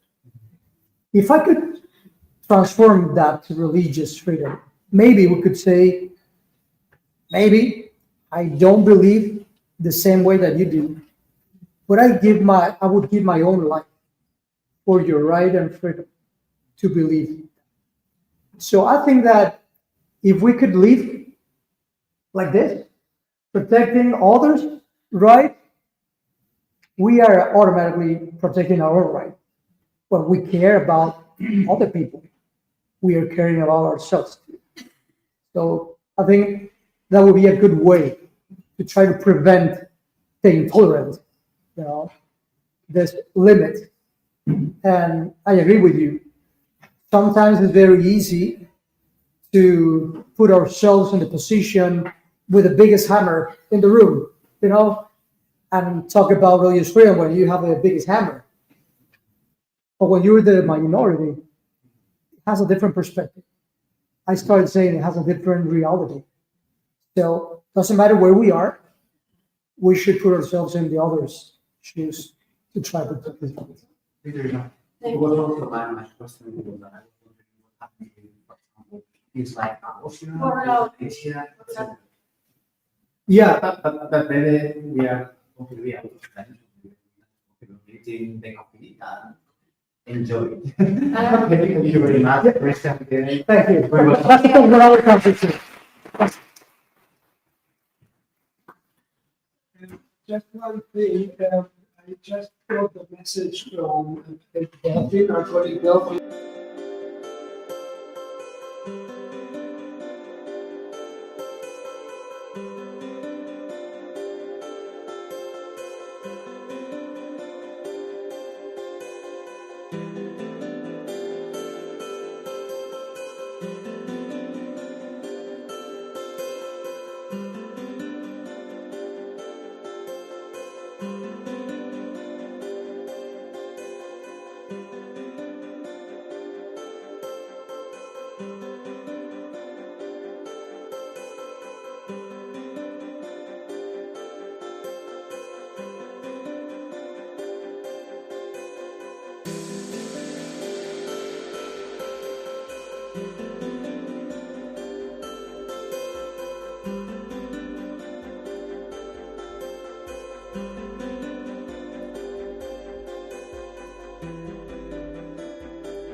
testimony. And now we're going to be with María Esperanza Amph from the University Nacional de Cajamarca in Perú, who is going to talk to us about Garantía constitucional de la libertad religiosa en Perú, which means la constitutional assurance of the religious freedom in Peru. Her speech is going to be in Spanish, but the presentation is all in English. So, well, we are friends, we are colleagues. If you need anything that we can translate or something. Okay, thank you very much. Maria, the floor is yours. Okay. Good morning. Please read the on-screen text.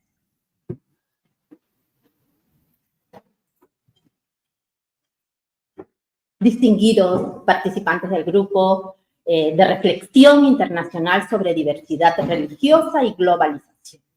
Agradezco la invitación del programa ReD Global, Erasmus Mundus Joining Degree, en las personas de Lautaro Roy y Andrea De Vita, así como a los expertos del panel sobre libertad religiosa, derechos humanos y normativa legal.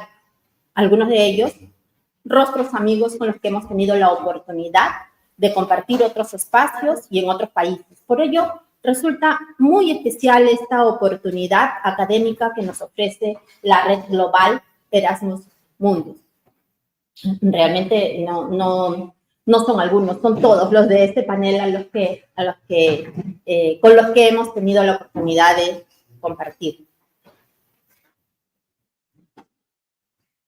Y bueno, permítanme iniciar esta reflexión recordando un principio fundamental de la tradición constitucional, también de la peruana y del constitucionalismo contemporáneo, la dignidad humana.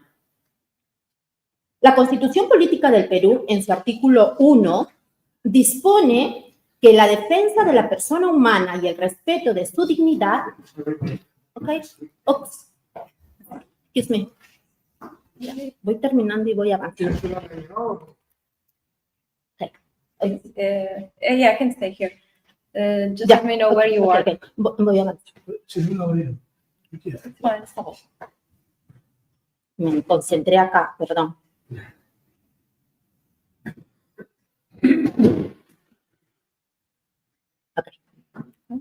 Okay. ¿Aló? Okay. Iniciaba esta reflexión recordando un principio fundamental de la tradición constitucional, la dignidad humana.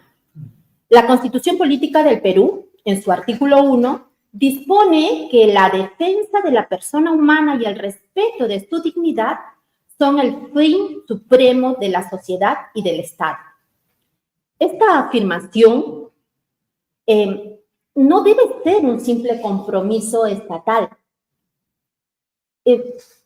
sino el eje axiológico que oriente la interpretación de todo el catálogo de derechos fundamentales. Así lo ha precisado el Tribunal Constitucional. La dignidad constituye el fundamento último de los derechos fundamentales y la condición de posibilidad de su ejercicio. Por ello, el análisis de la libertad religiosa no puede hacerse al margen de este concepto que le da forma y unifica el orden constitucional. Quienes nos encontramos en este importante espacio académico, consideramos, de hecho, que la dignidad humana implica reconocer que cada persona posee un valor intrínseco y que en virtud de este valor tiene la capacidad para autodeterminarse en aspectos decisivos de su existencia. Debido a ello, uno de los aspectos más profundos e íntimos es aquella dimensión personalísima que le da sentido y que impulsa a las personas en el desarrollo de su personalidad. Esto es su espiritualidad. En ese sentido, un derecho como la libertad religiosa, entendido en su concepto amplio, garantiza que cada individuo pueda definirse sin ser coaccionado. Por tanto, en este plano, la libertad religiosa y su protección constitucional y legal resulta en una exigencia del respeto a la dignidad humana. El reconocimiento constitucional de la libertad religiosa en el Perú data de 1979 y se recoge igualmente en la vigente de 1993, un año después de igual reconocimiento del derecho en la Constitución española. Es importante hacer esta referencia porque la historia de Perú, como la de muchos países iberoamericanos, está ligada a España, de tal manera que su influencia es incuestionable. En todo caso, la Constitución peruana, en su artículo 2, inciso 3, reconoce la libertad religiosa en forma individual y asociada, así como su dimensión subjetiva, que incluye una dimensión interna y externa, y su dimensión objetiva. El reconocimiento del derecho a la libertad religiosa, además, y ya en este siglo, ha sido desarrollada de manera específica en una ley, considerando la previsión de garantías constitucionales.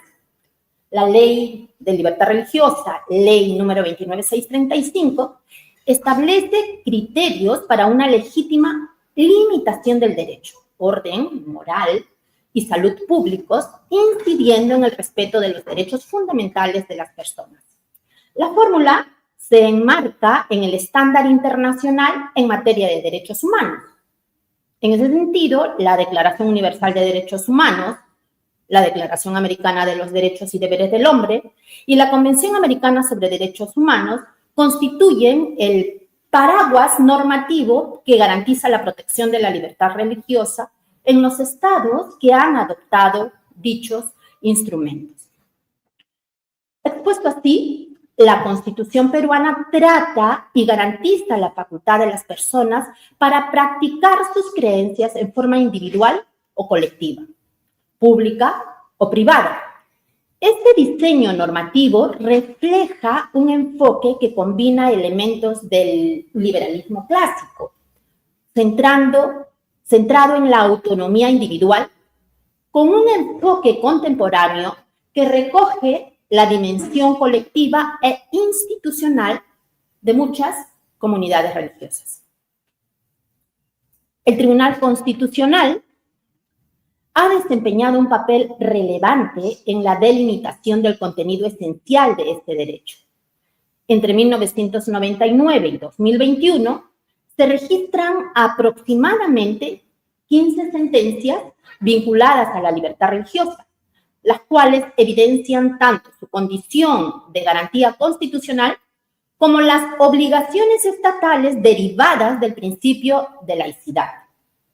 En la mayoría de sus decisiones, el tribunal reafirma que el Estado debe actuar con estricta neutralidad, evitando cualquier forma de favorecimiento o perjuicio hacia entidades religiosas y orientando su intervención a asegurar el ejercicio efectivo de este derecho por parte de todas las personas. En general, el tribunal afirma que la libertad religiosa supone la capacidad de toda persona para autodeterminarse de acuerdo con sus convicciones y creencias en el plano de la fe religiosa. Esta capacidad, señala el tribunal, forma parte del núcleo intangible de la libertad personal, al estar directamente vinculada con el proyecto de vida y con la identidad moral del individuo. Así, la libertad religiosa se proyecta como un derecho que articula dignidad con la autonomía. La jurisprudencia constitucional peruana ha ido perfilando la libertad religiosa en sí misma en cuanto a su contenido y límites, así como en relación con los principios de igualdad religiosa, laicidad y colaboración entre el Estado y las diversas confesiones religiosas. De esta manera ha ido construyendo un entendimiento sofisticado de este derecho, distinguiendo entre sus dimensiones subjetiva y objetiva, que coincide con los estándares internacionales. Es interesante cuando el supremo intérprete de la Constitución hace énfasis reiteradamente sobre los componentes de la dimensión subjetiva de la libertad religiosa. Señala al respecto los contenidos de la libertad interna y de la libertad externa, así como la inmunidad de coacción y el derecho a la reserva.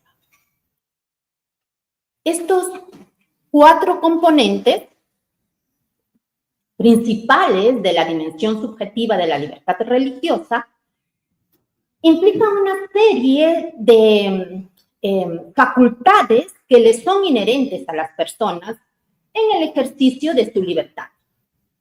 Y de la interna, por ejemplo, la facultad de creer, de no creer o de modificar las propias creencias sin interferencia. Esta dimensión, según el tribunal, constituye un ámbito intangible, imposible de limitar, pues su naturaleza pertenece al fuero íntimo de la conciencia. En tanto que de la libertad externa, señala el tribunal, abarca la manifestación pública o privada de las creencias mediante actos de culto, enseñanza, observancia de normas éticas, difusión y organización institucional. En reciente sentencia sobre el derecho a la reserva de las convicciones religiosas, el tribunal señaló que esta dimensión permite ejercer la religión en todas sus manifestaciones individuales o colectivas, tanto públicas como privadas, con libertad para su enseñanza, culto, observancia y cambio de religión, pero reconoce límites legítimos cuando se afecta la moral, la salud o el orden público como privadas, lo que genera otro ámbito constitucionalmente protegido del derecho a la libertad religiosa, esto es, la inmunidad de coacción, según el cual ninguna persona puede ser obligada a actuar contra sus creencias, es decir, que no podrá ser obligada o compelida jurídicamente a obrar de manera opuesta a dichas convicciones. El Tribunal Constitucional ha enfatizado que existe una prohibición de cualquier forma de coerción estatal o privada que pretenda imponer adhesiones religiosas o conductas contrarias a ellas. Por ello, en cuanto al caso de la sentencia que he referido en relación con el recojo de información a través del Censo Nacional, precisa el derecho a la reserva. En este sentido, el tribunal reconoce la facultad de mantener en privado las propias convicciones, evitando la exigencia de revelar creencias que puedan generar trato desigual o discriminatorio. Hice un llamado, porque hay que precisar que el Tribunal Constitucional señaló que le corresponde pronunciarse sobre el fondo del petitorio en relación con la fórmula interrogativa empleada por el Instituto Nacional de Estadística, el INEI, en el Perú, en la pregunta 26 de la sección 5ª de la cédula censal para futuros censos, exhortando a la entidad pública a incluir alternativas suficientes que permita a los encuestados garantizar su derecho constitucional a guardar reserva de sus convicciones políticas, religiosas, filosóficas o de cualquier otra índole. Pero el INEI, la administración, entendió que debía eliminar la interrogante de tal manera que el Censo Nacional 2025 estamos en proceso, realizado luego de 8 años, no contará con información respecto a religión de los ciudadanos peruanos. Tenemos un atraso de información de 8 años y a futuro una información que utilizamos como la que usó CRISTIAN, no vamos a poder usarla porque la tenemos retrasada. Sigo. Y disculpen que haya hecho el comentario adicional. En su dimensión objetiva, la libertad religiosa genera obligaciones para el Estado y configura parte del orden público constitucional. En este marco, la base constitucional es el artículo 50, cuya interpretación ha desarrollado el tribunal al establecer un modelo de Estado que implica la autonomía del Estado y de las confesiones religiosas. Estrictamente, el artículo 50 dice Estado, Iglesia Católica. Que se revela en el principio de laicidad, cuyos componentes exigen la separación institucional del Estado y las confesiones religiosas y la neutralidad.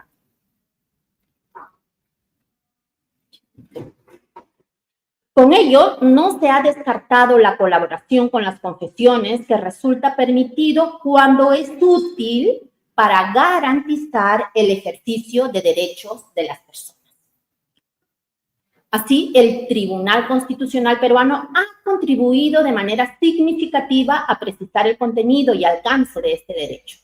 Ha sido un proceso desde el reconocimiento de la libertad religiosa como derecho fundamental, siendo una de las ideas más importantes la establecida en una sentencia emitida en el año 2010, el año que se expidió la Ley de Libertad Religiosa, sobre la doble dimensión de la libertad religiosa. El tribunal nos recuerda que este derecho, en su aspecto negativo, exige la prohibición de injerencias estatales injustificadas y en su aspecto positivo obliga al Estado a generar condiciones reales para su ejercicio. Esta afirmación, que puede parecer sencilla, encierra una visión moderna del constitucionalismo. La libertad no florece en el vacío, requiere de un entorno institucional que la proteja, la acompañe y la haga posible para todas las personas, incluida aquellas cuyas creencias pertenecen a minorías poco visibles. El Estado no invade cuando facilita, invade cuando condiciona, restringe o favorece.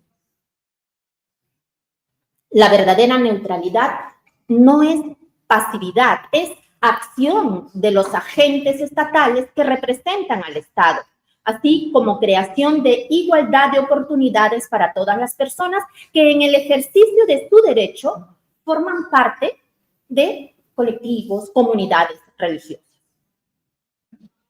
Este principio es crucial, pues actúa como una bisagra que evita dos riesgos preocupantes: que la religión sea instrumentalizada para justificar prácticas que vulneren derechos de terceros y que el propio Estado, amparado en nociones amplias de orden público, termine restringiendo de manera excesiva la expresión religiosa. La proporcionalidad así entendida es, pues, un puente entre libertad y responsabilidad, entre diversidad y convivencia. Quisiera detenerme también en un aspecto donde la jurisprudencia peruana ha sido especialmente firme: el deber estatal de facilitar la asistencia religiosa en contextos de restricción de libertad.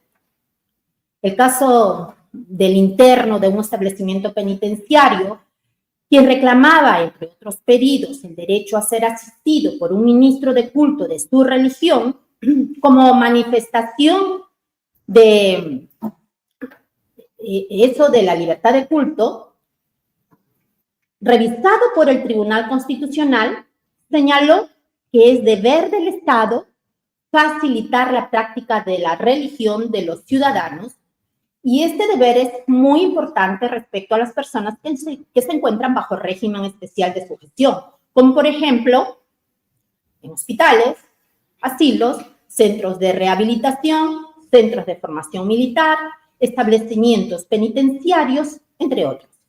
Desde entonces, desde esta resolución del tribunal, el demandante pudo recibir la visita del ministro de culto de su religión. En la atención de este caso hay razón, pero también el Tribunal Constitucional perdió la oportunidad de pronunciarse sobre el fondo de la libertad religiosa en otros casos relacionados a personas que demandan asistencia religiosa en espacios administrados por el Estado.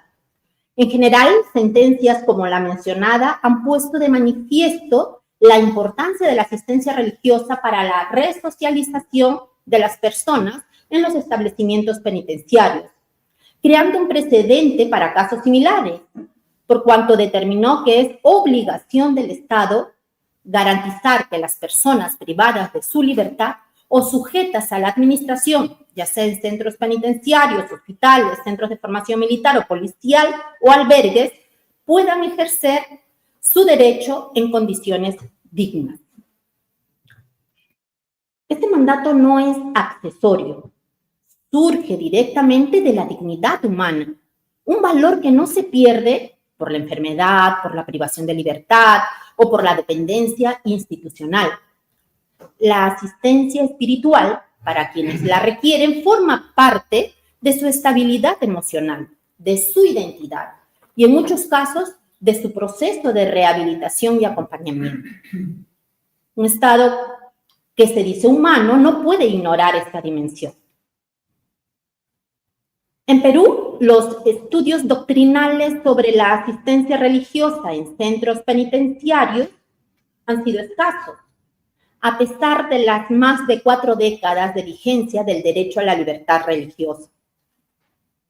La mayor parte del desarrollo teórico proviene de especialistas en derecho constitucional, quienes se han concentrado en trazar un panorama general del derecho y en analizar las garantías legislativas y jurisdiccionales que lo acompañan. Sin embargo, se observa una tendencia persistente en la doctrina peruana, la ausencia de distinciones claras entre laicidad, aconfesionalidad y neutralidad, lo que dificulta contar con un marco conceptual preciso para abordar casos concretos en los que la libertad religiosa de las personas privadas de libertad pueda verse comprometida. Esta falta de delimitación teórica se refleja en los comentarios doctrinales sobre las decisiones del Tribunal Constitucional, en los análisis de los expedientes, los señalo, 3045 y 2700, del 2010 uno y del 2006 el otro, realizados por expertos constitucionalistas peruanos, García Toma, que fue ministro de Justicia, y Arrébola Fernández, respectivamente, se describen conflictos relacionados con el acceso a textos sagrados o con la asistencia de ministros religiosos. Sin embargo, ambos estudios omiten considerar de manera explícita la posible vulneración del principio de neutralidad por parte de la administración penitenciaria, a pesar de que dicha neutralidad constituye un deber esencial del Estado en contextos donde el interno tiene limitadas sus posibilidades de autodeterminación religiosa. En este escenario, destaca el aporte de Díaz Muñoz, quien analiza la asistencia religiosa como una manifestación del derecho fundamental a la libertad religiosa dentro del régimen especial de sujeción. Su estudio integra los principios de laicidad y colaboración estatal con entidades religiosas y extiende la reflexión más allá de las cárceles hacia hospitales, fuerzas armadas y policía. No obstante, aún siendo un análisis amplio y sistemático que incorpora normas constitucionales, legales y administrativas, tampoco profundiza en la función que cumple la neutralidad como criterio para evaluar la actuación de los agentes estatales en la vida espiritual de las personas recluidas. Desde la perspectiva de mi investigación en Derecho Constitucional Comparado, resulta imprescindible contrastar la experiencia peruana con la española. Ambos ordenamientos, aunque distintos en su evolución histórica, institucional y eclesiástica, comparten la premisa de que la libertad religiosa subsiste incluso bajo la restricción de la libertad personal y que el Estado debe garantizar la asistencia religiosa en los centros penitenciarios como manifestación esencial de dicho derecho. Esta comparación permite iluminar buenas prácticas, identificar vacíos y comprender cómo la laicidad, la neutralidad y la colaboración estatal se articulan en contextos penitenciarios donde los internos, por su especial vulnerabilidad, requieren una protección particularmente reforzada de su dimensión espiritual. Finalmente, permítanme subrayar un pilar indispensable, el principio de igualdad religiosa. El Tribunal Constitucional ha sido claro al señalar que la igualdad no significa uniformidad. Esto implica que el Estado no debe tratar a todos los grupos religiosos como si fueran idénticos, sino reconocer sus diferencias y garantizar un trato equitativo que respete sus particularidades históricas y estructurales. La no discriminación por motivos de religión, consagrada en la Constitución peruana, adquiere pleno sentido cuando se interpreta a la luz de la diversidad existente en la sociedad. La igualdad exige impedir privilegios injustificados, pero también evitar la invisibilización de las minorías. Solo así es posible construir sociedades donde la libertad religiosa sea auténticamente universal, no un privilegio de las mayorías.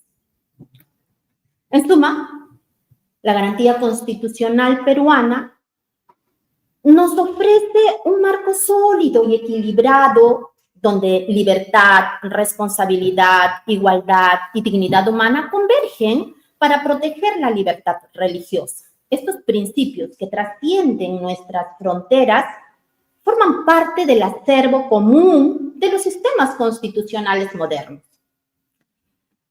Compartir estas experiencias como las de hoy, las de ayer, no solo enriquecen nuestras reflexiones, sino que también nos recuerda que, aunque la realidad no siempre conduzca plenamente a este ideal, debemos aspirar a construir estados inclusivos, neutrales y respetuosos, donde la diversidad religiosa sea reconocida y cada persona pueda ejercer su fe con libertad y dignidad. Que este compromiso, más que un objetivo abstracto, sea una guía concreta para nuestra acción como juristas, filósofos, sociólogos, filólogos, teólogos, académicos y ciudadanos comprometidos en la justicia y la convivencia democrática. Thank you very much.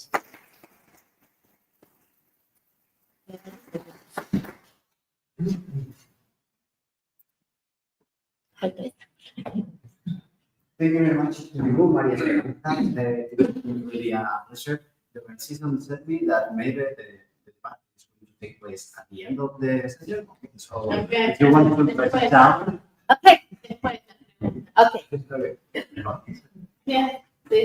Yeah. And then it's really proud for me to go to Álvaro Camacho, who is he is the student from the University of Córdoba, and at the same time he works in the Cátedra UNESCO Peace Building, who is going to talk to us about building peace in a plural world. He stands from the UNESCO Chair of Conflict Resolution at the University of Córdoba. Álvaro, the floor is yours. Well, thank you so much, Israel, for presenting me. Thank you, Lautaro, for inviting the University of Coimbra. It's really an honor for me being part of these conferences, since I was also in touch with the ReD Global program, first in Groningen, but also in Córdoba. So, as Israel said, I work currently in the UNESCO Chair of Conflict Resolution at the University of Córdoba. I don't know if for some of you that are not familiarized with this program, it's a program proposed by UNESCO in 1992 to promote international inter-university cooperation, and it has grown since then to include around 1,000 chairs across 125 countries. These are some of the functions that we led by universities in to advance research, training, and innovation on priority themes. Especially in our case, we're bringing together partners in academia, but more in civil society, local communities, and policymakers to develop different projects based on this spirit of international cooperation. So, in the case of the UNESCO Chair of Córdoba, was the initiative of the Spanish Ministry of Foreign Affairs to, as I said, develop lines of action aimed at resolving conflicts arising from three specific topics: immigration, multiculturalism, and gender issues. So for this presentation, I have brought to you some of the projects and conferences that have been carried out since the creation of the chair, marking next year its 20th anniversary. For example, this one was a seminar on Muslim presence in Europe, and this is the typical structure that we like to work with. We organize some conferences, individual conferences by experts.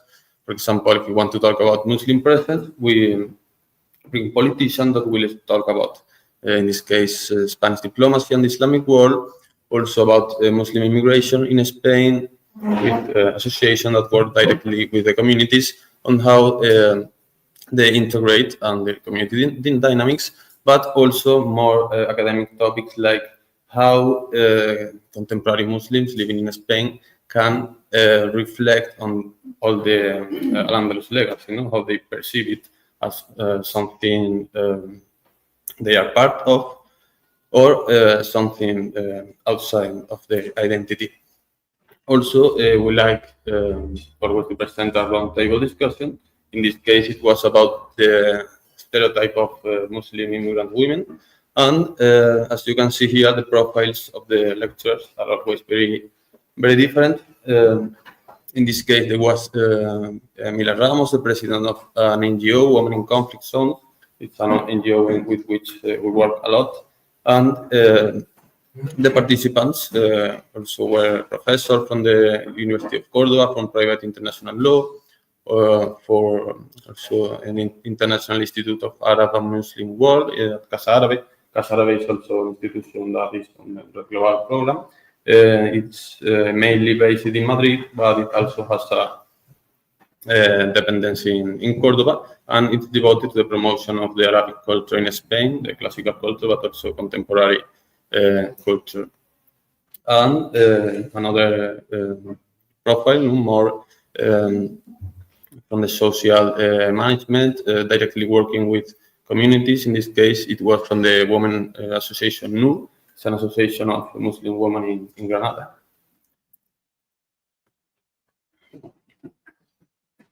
So this one, I mean, we have a lot of different activities from different topics, but I just brought here the ones more related with interreligious dialogue or multiculturalism. Particularly, I really like this one because it's talk about the topic of dialogue of civilizations, as I will talk later. And in this case, we brought Juan José Tamayo, who is a very famous Spanish theologian. He worked a lot on theology of liberation, but also he has many books regarding interreligious dialogue, especially with Islam. Also, another topic, as I said, we also like to work on topics regarding gender. In this case, how the idea perceived of women in monotheistic religions. Also, Islamic feminists and the Alliance of Civilization. Abdenahur Prado is Secretary General of Junta Islámica. It's an association in Spain that is also aimed to fight for Muslim civil rights in Spain. Regarding the Alliance of Civilization, I don't know if you are familiarized with the idea, but it was promoted by the Spanish Prime Minister at that time, José Luis Rodríguez Zapatero, in the United Nations General Assembly in 2004. It's a proposal that advocated for an alliance between the West and the Arab and Muslim world with the aim of fighting international conflict and especially terrorism by other means than military action, which sadly until that moment was the main line of action. Moreover, the idea revived with a focus on this alliance between the West and the Islamic world. First proposal formulated by Muhammad Khatami, former president of Iran in 1998, which in this case he introduced this idea as opposition to the famous thesis by the American political scientist Samuel P. Huntington. I will talk about him. So, at first, this program focused on terrorist, anti-terrorist cooperation, the correction of economic inequalities, and cultural dialogue. Before being taken up by the United Nations, it was also proposed by the Prime Minister of Turkey, Tayyip Erdogan, and it was firstly supported by 20 countries between Europe, Latin America, Africa, and of course the Arab League. But in 2006, finally the United States decided that it could be also of the interest, at least in the cases that these alliance projects are compatible with US objectives. So in this line, we organized this Congress. I have just brought two conferences, but it was a bigger Congress called Cordoba Intellectual Capital of Al-Andalus, in which we try to hark back to these early days of the Umayyad Caliphate in Cordoba, when Cordoba was a place in which many different groups, religious groups, coexisted. And although this idea of Al-Andalus as a meeting place of cultures and tolerance, it has been very debated. Of course, it is a mythical reference in which we can establish a roadmap for dealing with problems that exist today. No? Return to Huntington in this theory of the glass of civilization. He argued that the people's cultural and religious conflicts, identities, would be the primary source of conflict in a post-Cold War scenario. In this case, the wars will not be fought between countries, but between cultures. And of course, it shapes, it served to shape a good part of a big part of the United States foreign policy after the 11th of September. And I brought that this also today because even there were many efforts in this sense to contrast this theory or this thesis with the Alliance of Civilization. It's true that nowadays in Spain, mostly in Europe and in the West in general, this idea is again returning by the rise of the far-right parties.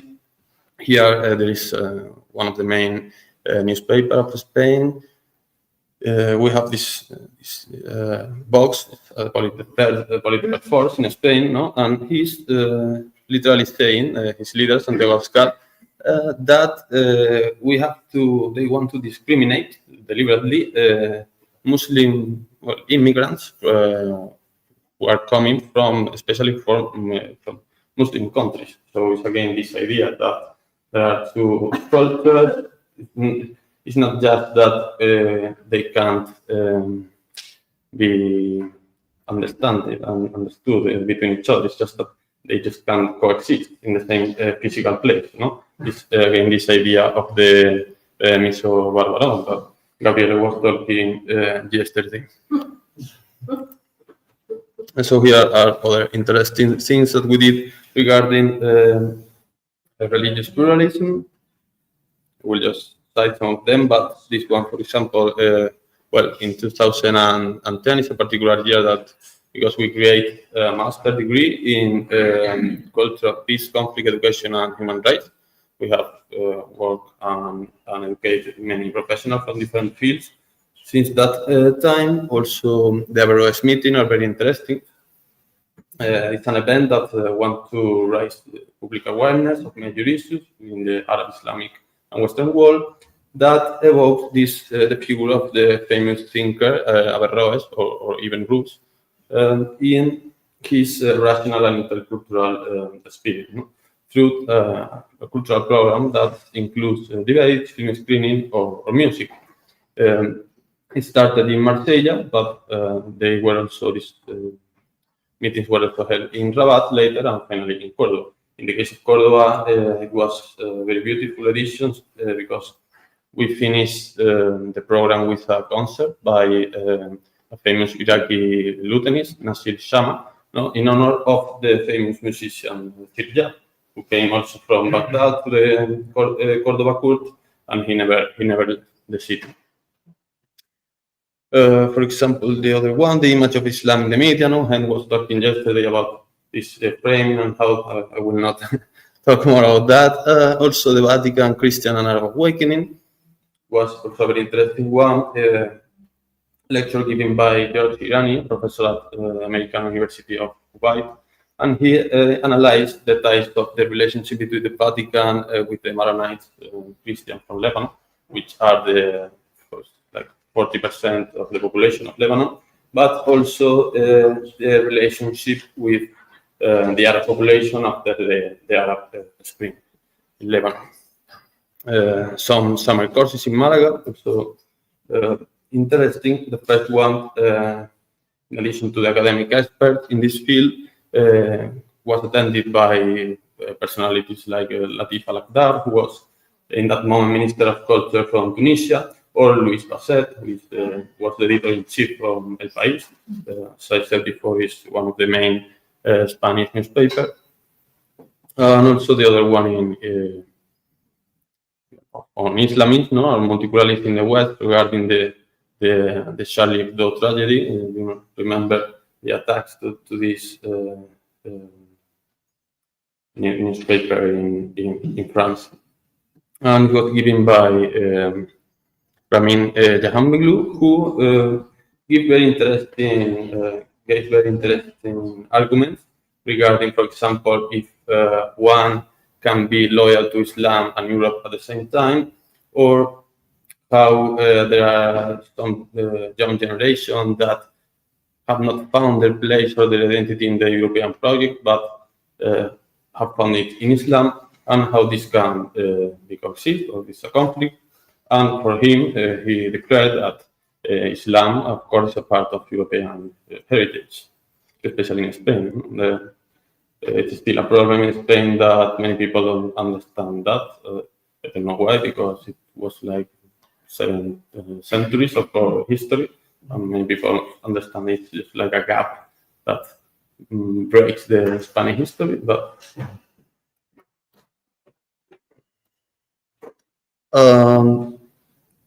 finally, I would like to talk about 2 of the main projects that we have currently. One is Congress called Cordoba, City of Meeting and Dialogue. regarding this spirit, I was talking previously about Cordoba, this place, this myth of Cordoba as an encounter city. Every year, we reflect on a contemporary challenge, providing critical arguments from professionals on different fields with the structure that I showed you before. And we provide this university framework for informed debate on the problems of the first century, but always directed to a non-academic audience or the general public. This year was about democracy and disinformation. Also, Lana showed us yesterday some the problems of disinformation in nowadays in Syria, but also it is recognized by most of the Western intelligence service that disinformation is one of the main problems of national security in the West. And in this case, we brought experts like the journalist and the ReD from Globalisation of El País. CRISTIAN is the correspondent in Washington, D.C. from the Spanish public television. Marc Marginedas, who just wrote a book about Russian disinformation as a war weapon. Or Manuela Carmena, who was a former city hall mayor, the mayor of Madrid, but she also has a long, amazing career as a judge. So she also talked in one sense about how she, as a public charge, faced and suffered disinformation of her private life, but also how Spain can legally regulate this the propagation of information. The other big project is a permanent seminar on journalism in conflict zone. Julián Guita Parrado, who was a young journalist that tragically died in the invasion of Iraq, the war of Iraq, just a few days after the American troops entered Baghdad. And the city, he was born in Cordoba, and the city hall organized an annual award for conflict journalists to honor his memory. And the university engaged also in this prize. No, also we organize exhibitions, meetings in secondary schools, open conferences and educational activities. So we try to bring together again the leading figures of the journalists, students and people interested in the role of journalism in conflict situation. We also try to promote in the youngest generation culture of peace, critical thinking, and to raise awareness among the general public of the horror of wars. For example, this was in 2024. The award was given to Wael Al-Dadouk, who is a photojournalist from Al Jazeera. He's Palestinian. You can see he lost partial mobility in one of his hands, and his story was particularly striking since he was working in Gaza, and suddenly he receives a phone call saying that his house has been bombed. So he arrived to his house and found his family is dead. In that moment, he decided to just grab the camera and continue showing the world what was happening. And this is another example exhibition we organized in the seminar. It was this year called Conscious Creators, 40 photographers from war conflict zones since the 80s to 2010. His photo of Gervasio Sanchez, who is a great photojournalist from Spain and a great human being, was taken in Sarajevo. Or this two took by Sergi Camara in Lesbos, all this tragedy of the migration in the Mediterranean, or Ricardo Garcia in Sirte, Libya. Ricardo Garcia was also one of these journalists that we took to the institute to give conference to secondary school students. I was talking, just to finish, was talking the other day with some friends. We always get to the conclusion, sometimes I feel tempted to think, for what are we doing all of this? No, is it worth it? All this support, all this money spent on these activities or politicians, meetings. When you see all the things that happen in the world, no, every day. But in the end, every time I feel tempted to think about this or by this idea, I just took a minute and try to imagine a world in which this kind of institution doesn't exist. And I think it works. So thank you so much. Here you have a link.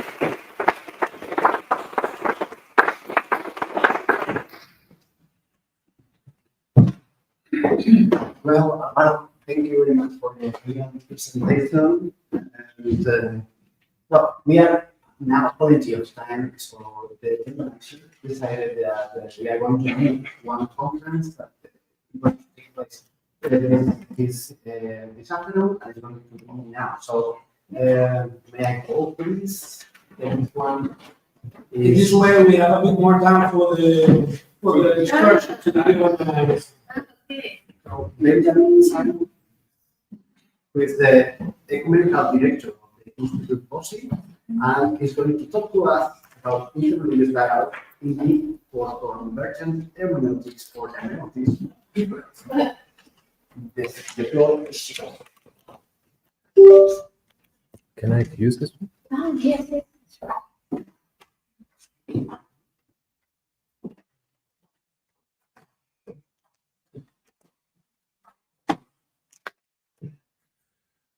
Dear colleagues, thank you so very much. And I have to ask you for patience. You were looking forward for a good lunch already and having a break and so on. And now you have another paper to listen to. Yeah, my apologies. And I hope that you are still having the capacity to listen, to follow another half an hour. So I ask for your mercy. Thank you so very much for the invitation to join you here. Thank you so very much, and also your team for having organized this whole conference. It's lovely, and it's also great to meet all of you. About myself, I was introduced being the director and boss from BOSE and also the dean. Till the end of September, I was the WCC Director for Formation, World Council of Churches, Director for Formation, and the Dean at the Ecumenical Institute of BOSE. This was the period we met, and I'm very happy that I could welcome you in BOSE last year. And a few of you know also this wonderful place. In the meantime, I've switched. Since the 1st of October, I'm a little bit down the lake towards the east in Lausanne, city of Lausanne in Switzerland, where I'm the director for the institution which has the international relations of the French-speaking churches in Switzerland. So international relations and cooperation, and at the same time also professor for intercultural theology at the Faculty of Theology in Lausanne. So this is also my perspective I'm coming from as a theologian, Protestant theologian. The document, the paper I've prepared for this morning wants to show you a little bit in this important dialogue of freedom of religion and also dialogue of religion, the necessity of hermeneutics of difference, not a hermeneutics which is convergent, but I plead for hermeneutics of difference.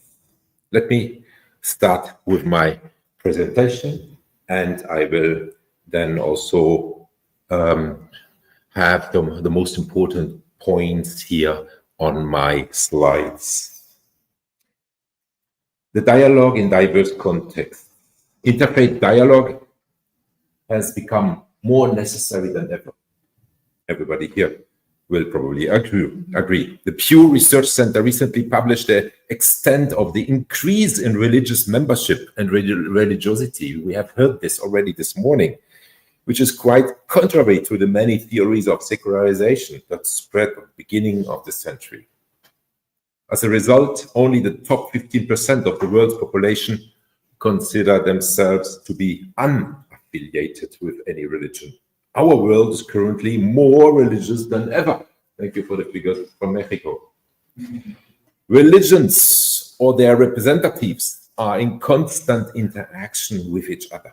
Religious factors are important at all levels of human interaction and lead to a more or less successful conviviality.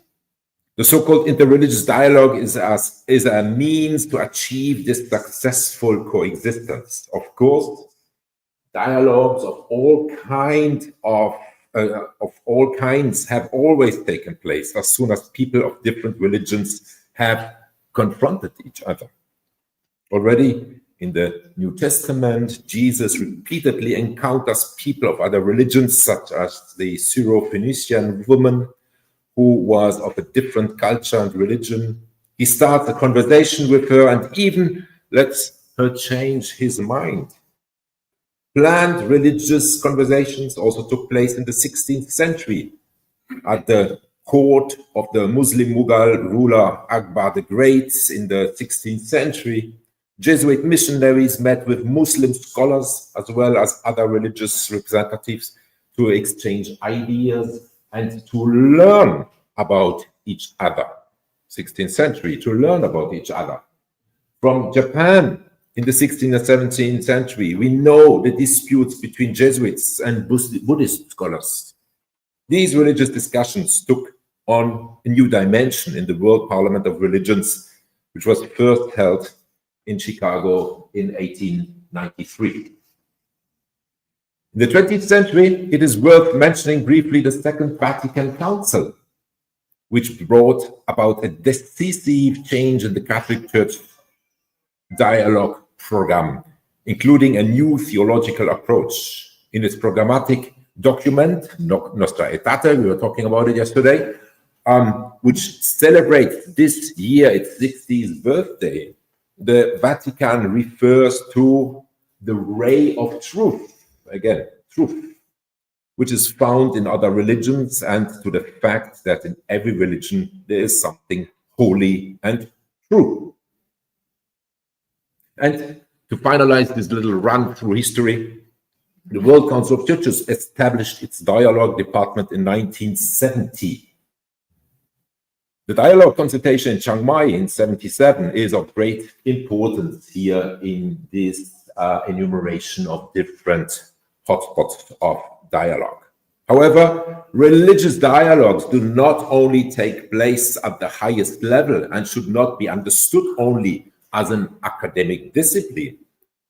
Diana Eck therefore distinguished between institutional dialogues, such as those mentioned above, between the WCC or the Vatican and other religions, and theological dialogues, dialogues of life, spiritual dialogues, or even inner dialogues. Diana Eck's subdivision is only one of many ways to systematize dialogue, as you probably all know. What the different approaches have in common is that they clearly show that, on the one hand, a differentiation of the concept of dialogue is necessary, and on the other hand, dialogues take place between very different actors in terms of educational level, social status, or institutional mandate. Moreover, they take place in very different life contexts, which may include religious, social, legal, or even general coexistence.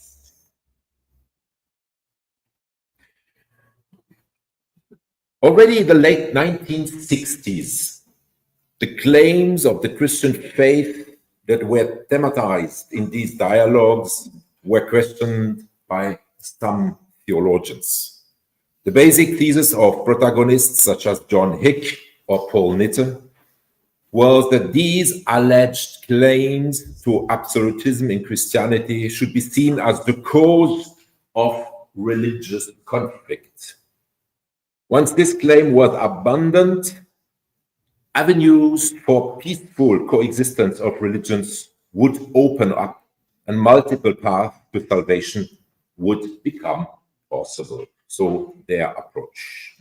Pluralist theologians dogmatically resolve this challenge either by detaching the divine logos from the historical Jesus of Nazareth, with the thesis that the logos works everywhere anyway, or they appeal to a universality of the divine logos, or they appeal to a universalization of Christian teachings such as Christology by representing the thesis that the universal Christ functions in all religions. Friends, if everything depended on the abandonment of truth claims, and if peace were thus established between religions and peoples, why are there still so many quarrels and even street fights between representatives of the same religion? Another approach besides pluralistic theology, which finds the solution to problems in hermeneutics of convergence, is comparative theology. The comparative theology approach is far from being a clearly defined model. For James Frederick, it is about making one's way into the foreign world of the other in order to be transformed and enriched by the truth encountered.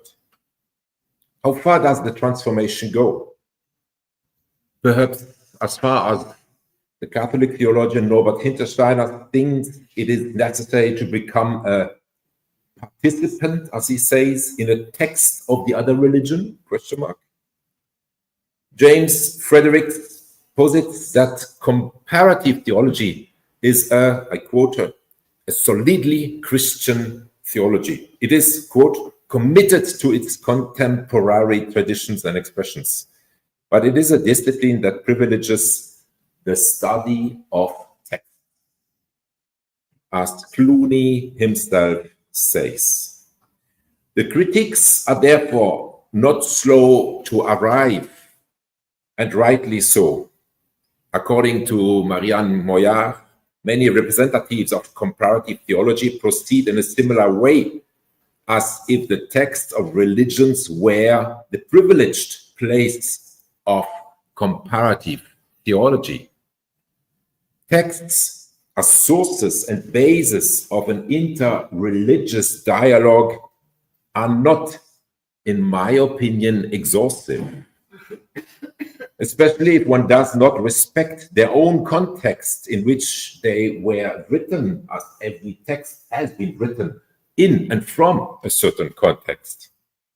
The context of the actors and their diverse backgrounds and origins are also of crucial importance for a successful dialogue. Moreover, literary studies as well as semiotics and reception aesthetics have taught us that the viewer is always already in the image, the reader always already in the text, and the receiver already in the symbol.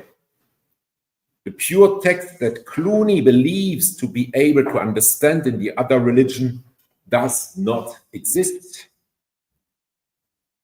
There are only texts already interpreted, and each rereading is, in a way, a new creation of the text. In this respect, a text is never finished, but only reaches its end in the spectator, in the reader. Paul Ricoeur also recognized this and tried to do it with his thesis, according to which the human action, like a text, is, I quote him, an unfinished open work whose meaning remains in suspense. End of quote. It is a peculiarity of Western hermeneutics to pay such strict attention to texts. This in theology was strongly influenced by people like Bultmann, who in turn was influenced by Heidegger. The theologian Reinhard Bernhard's approach of mutual inclusivism seems at first sight a way out of this dilemma and appropriate for a dialogue. Mutual inclusivism assumes first that each religious believer is anchored in his or her own faith. Second, the truth, content of a religion applies to all of humanity, not just a partial group. And however, the third aspect, explanation, clearly points to a return to classical inclusivism. Alternative views of another religion, for example, about Jesus, can be recognized as valid. One struggles with them and profiles one's own understanding of Christ. This ultimately leads to Bernhard's proposal of the de-absolutization of Christology. And it goes ahead like this. Perry Schmidt-Leukel represents, in my opinion, the quintessence of any hermeneutic of convergence. His approach testifies to the direction in which comparative theology is developing. He calls for an inter-religious theology that takes the form of an inter-religious discourse, I quote, in which the participants bring what seems to them from their own religious tradition to be universally relevant, quote, end of quote. Only in this way will a universal truth, quote, be found according to him. For Schmidt-Leukel, the goal is to arrive at one theology for all. Let's come to hermeneutics of differences and theological reflections. The approach of a hermeneutic of convergence, which currently in the approaches of pluralistic theology of religions, comparative theology, mutual inclusivism, and interreligious theology, enjoys great popularity, represents, in my opinion, one of the greatest challenges of interreligious dialogue. These convergent approaches do not go much further, but miss the challenges of today's reality and its many and diverse contexts.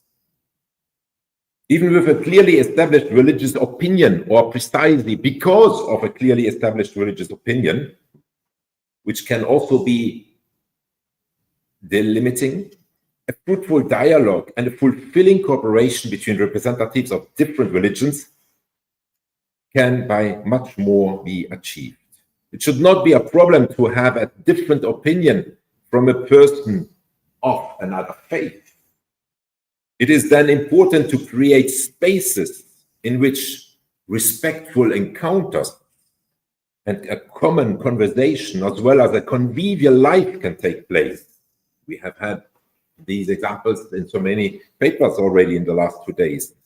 Here, I am oriented to the ideas of the sociologist Homi Bhabha, who speaks of a third space free of power, where each person expresses his or her religious convictions without giving up the possibility of retreat to the sacred. To be able to conduct such a dialogue, which certainly follows the basic principle of a hermeneutic of difference, it is necessary that the believers of the religious communities are rooted in their faith and rooted in their beliefs. There is nothing more problematic than when dialogue partners are not able to give information about their own faith. Religious actors should have their religious opinions well established. The dialogue between religions, it becomes evident that the emphasis is much less on the text contrary to what is rather usual in the Western tradition. In many religions with which interreligious dialogue is conducted, sacred texts play a much less important role than in Western Christian tradition. For the most part, these texts seek less to be interpreted than to be transmitted and recited, chanted, and spoken aloud in ritual practices. It is in these contexts that religions have discovered their truth.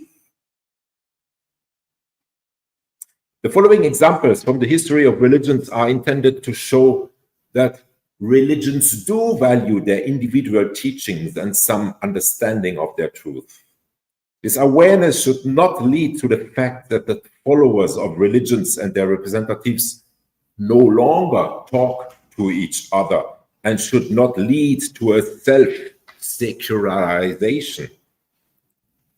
The so-called claim to be absolute, or rather I prefer the plural terminology of the claims to truth, which the religions raise for themselves, has its own legitimacy.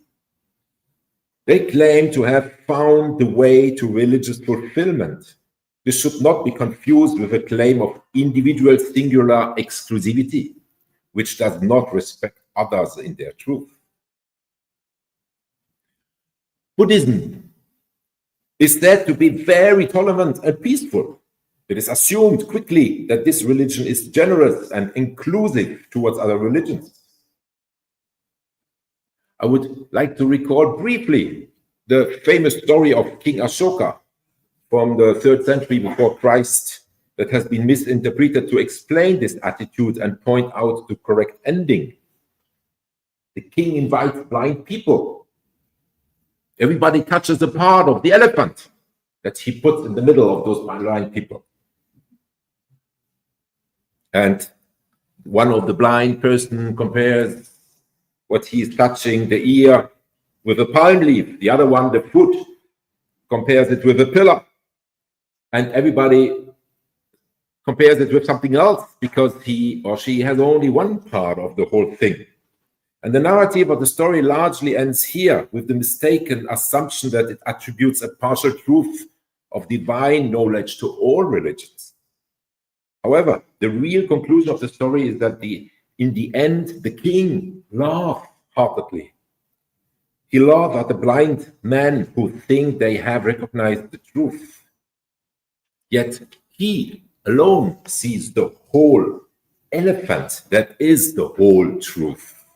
The truth claims of all religions are relativized, those for only he, the Buddha, has the knowledge of the one truth. A little part of the story which is very often put by sight. And even in Hinduism, which is regarded generally as an unprejudiced religion, can make its truth claims against, for example, Buddhism. Since about the 7th century, the Puranas contains the teaching that one of the 10 offsprings of the god Vishnu, the 9th, took the form of Buddha. With this, Vishnu wanted to deceive evil people and demons with a false teaching, namely Buddhism. As a result, a statue of Buddha, which is shown in Hindu temples, is not valid for the worship of Buddha, but represents Vishnu in his 9th descent, and therefore Vishnu is worshipped. This interreligious gesture, initially tolerant and magnanimous, turns out to be an assimilative detour of the Buddha figure with simultaneous rejections of his teachings. It can also be shown that Islam has claims to truth. Certainly, it recognizes prophets and messengers in religions. The representatives of comparative theology like to resort to Jesus, Adam, and even Mary. However, the ultimate truth is found in the Quranic message received through Muhammad, the ultimate seal of the prophets, Surah 33 and 40. Through this message, the Muslim Ummah becomes the best of communities, Surah 3, 110. In this context, Islam is understood as the pure religion of the beginning, which Abraham already practiced, but from which all other deviated, and Jesus is only one prophet amongst others. After this brief overview of religious studies, I would like to clarify the following based on the Christian understanding of God and the doctrine of the Trinity, to what extent the Christian doctrine represents a proper and current theological concept in itself, which cannot be compared one-to-one with the subject and terminologies of other religions. Every religion has its concept. It is based on the conviction that the triune God has revealed himself to all people in Jesus Christ, the Son of God. One of the premises of many convergent theologians or representatives of comparative theology is the idea that we, as representative of the so-called Abrahamic religion, believe in the same God. Christian dogmatics cannot finally come to any other conclusion than that there is only one God. Indeed, any other statement would deprive God of glory and place deities beside him. Even the Confessio Augustana, important text from the Lutheran tradition of the 16th century, confirms this by counting in the 16th century Muslims among the heretics. Those not denying them believe in the one God, because they were at least turning away from the proper God, let's say. However, already after spending some time to understand the God of Islam, of Judaism, not to mention Hinduism and Buddhism, one quickly realized that different images of God testify to completely different things about this one God. God the Creator governs humanity and has used different instruments. According to the passage of the New Testament in Romans 13, this includes governments as well as religions, which are certainly human-made and therefore not protected from perversions.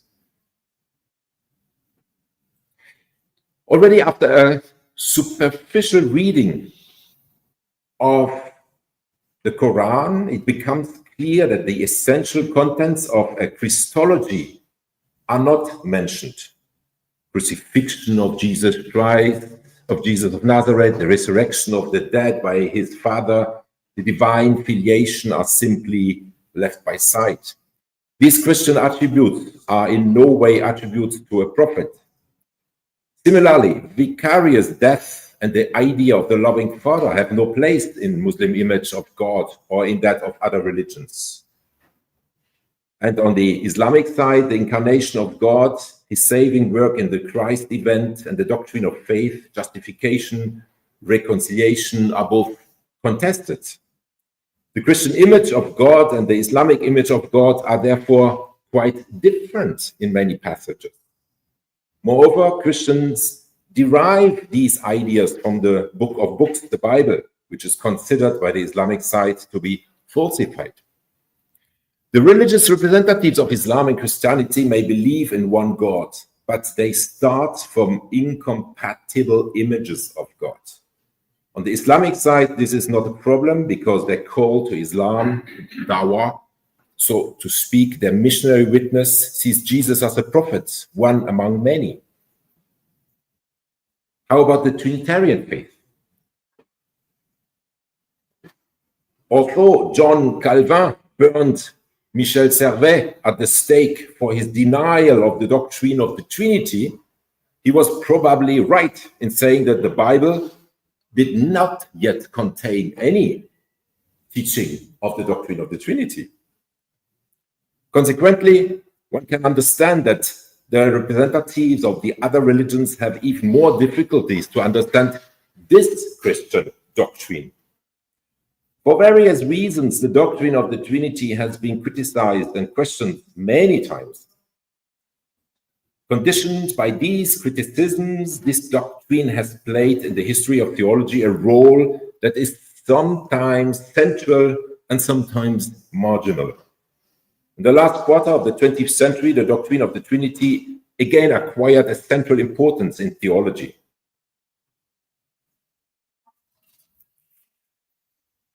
Without being able to go into the details of different approaches here of the teaching of the Trinity, it can be said that what they have in common is that the role of Trinitarian theology has changed from a mere doctrinal dogmatic piece to a framework theory of the Christian faith.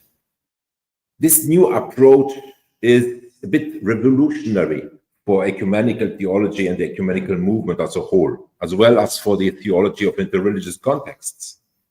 The doctrine of the Trinity has thus regained a central place in theology.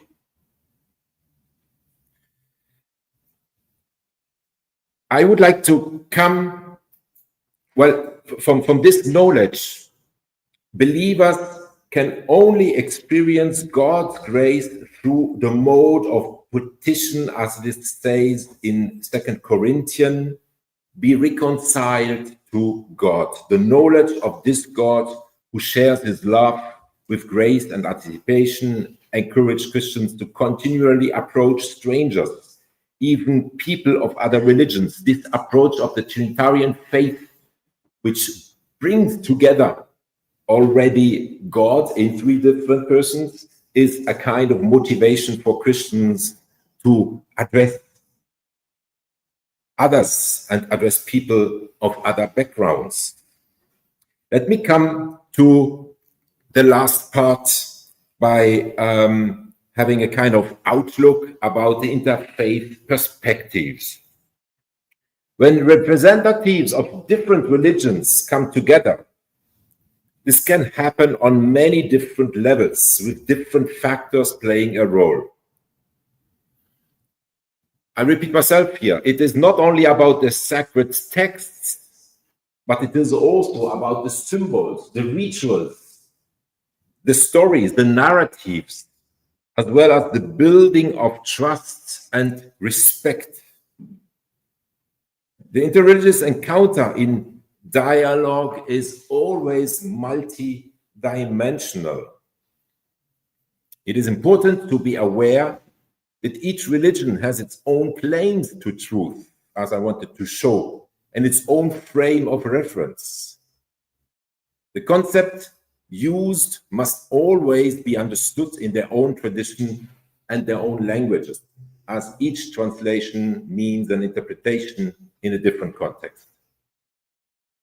Such an interreligious encounter never takes place in a vacuum, but the context is decisive. Are the dialogue partners in a minority or majority situation? What language is spoken? On what grounds are they meeting? These are important aspects in order to discuss together in a constructive way the individual image of God and their respective understandings. When the interlocutor is indirectly or even directly forced to say that he or she is ultimately an anonymous Christian, to use Karl Rahner's terminology, or to imply to a Buddhist that certain Buddhist movement represents the latent church, to use Paul Tillich, and therefore cannot be left as such, one comes close to inclusive, paternalistic, and even imperial threats. Let me finalize. If Christians were to make basic theological statements available and see Jesus of Nazareth only as a wisdom teacher, as in some Buddhist interpretations, they would not be doing justice to the Christian image of God and would be promoting a self-secularization. According to the Christian understanding, the image of God is that of the triune God. This Christian certainty of truth, which has developed in the Christian context, needs to be deepened. Truth claims in religions do not interfere with interreligious dialogue. On the contrary, relativization one's own faith compromises dialogue and does not provide a basis for it. Statements of truth can even have constructive effects on interreligious and interfaith dialogue. In view of the above, the differences and peculiarities of each religion, we need much more for the realization of interreligious dialogue than a comparative theology focused on textuality, or even an interreligious theology that leads to absolute convergence and is ultimately nothing more than an inclusive approach. What we need is, in my view, rather a theology for interreligious conviviality. To be willing to learn from each other is one aspect of this interreligious conviviality. To be willing to learn from each other. This implies a deep knowledge of one's own faith, especially a theological knowledge, as well as the practice of a hermeneutical approach of difference. And this leads to peace, as we accept the others as they are. An interreligious conviviality needs, secondly, a wish that we want to share with each other. This implies a deliberate intention to share without encouraging self-secularization, being aware of the multidimensionality of any dialogue, sharing materialita and spirituality. The willingness to this willingness to share leads to development. And thirdly, at last, to want to celebrate together. This implies a willingness to meet and to treat with respect and appreciation the foreignness of the representative of the other religion without abandoning one's own identity. So this is an approach of 3 different steps how interreligious conviviality could be made in place, could be put into place, and leaving everybody in his and her own truth, but encountering respectfully. Thank you for having listened. Thank you.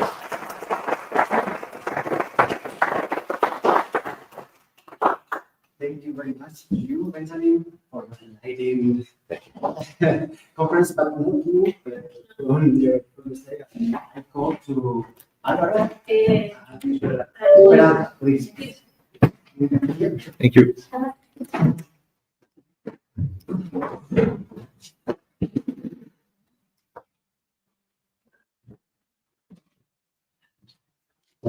You want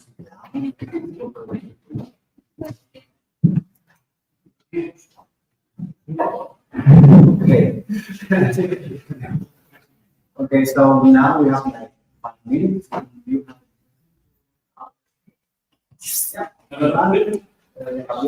Very fast question. Una pregunta muy rápida para Esperanza. Cuando hablamos de la encuesta nacional que pedía el dato sobre la creencia religiosa, la encuesta estaba hecha de forma que entiendo que no era obligatoria responder a la pregunta.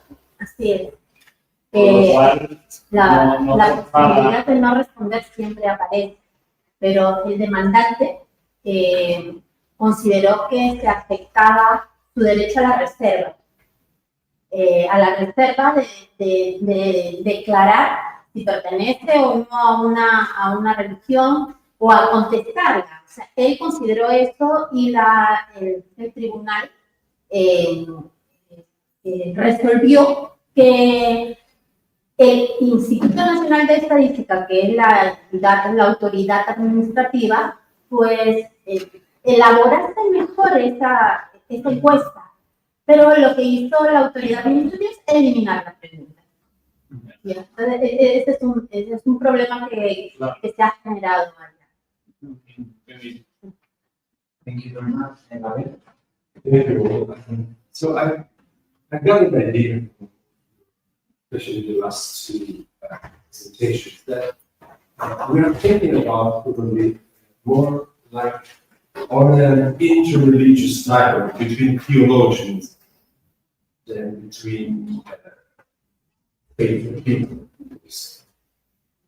This is I want to maybe to comment on this, if I am right. Because usually, from a sociological and anthropological point of view, the interreligious dialogue happens in a more hybrid, mixed tissues way. We encounter people with different kind of religion expression and things happen. And Our Lady become a saint, for example, tradition, even more important than the centrality of Jesus in some part of the Christian tradition.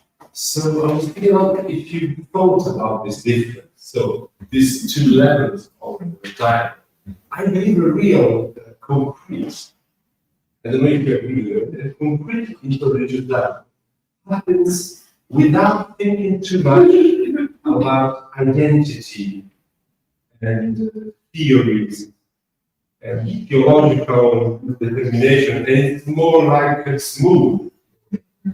I don't know if you think that could be. It would help us to think about the peace between the religions. Thank you very much for your question.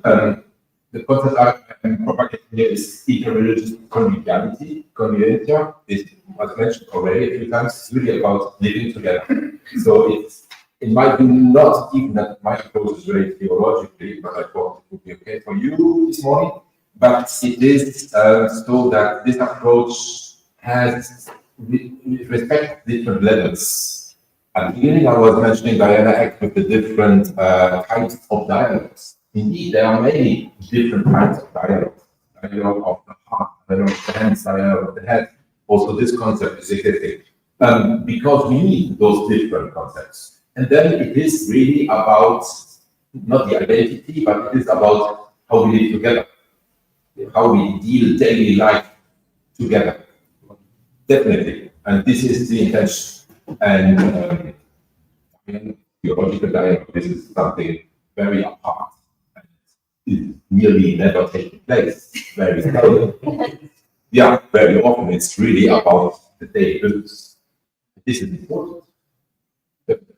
Here, those 3 steps might be helpful because celebrating together.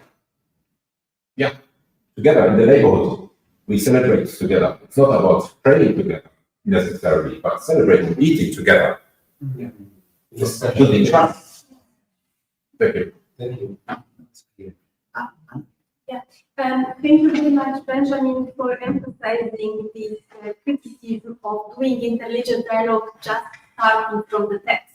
This makes me think about my experience coming from Orthodox world, where I always felt that there is a kind of similarity between Orthodox Christianity and Islam because of the fasting, because of the prayers, about the rituals, the music, but you cannot feel it from the text. From the text, there is no similarity.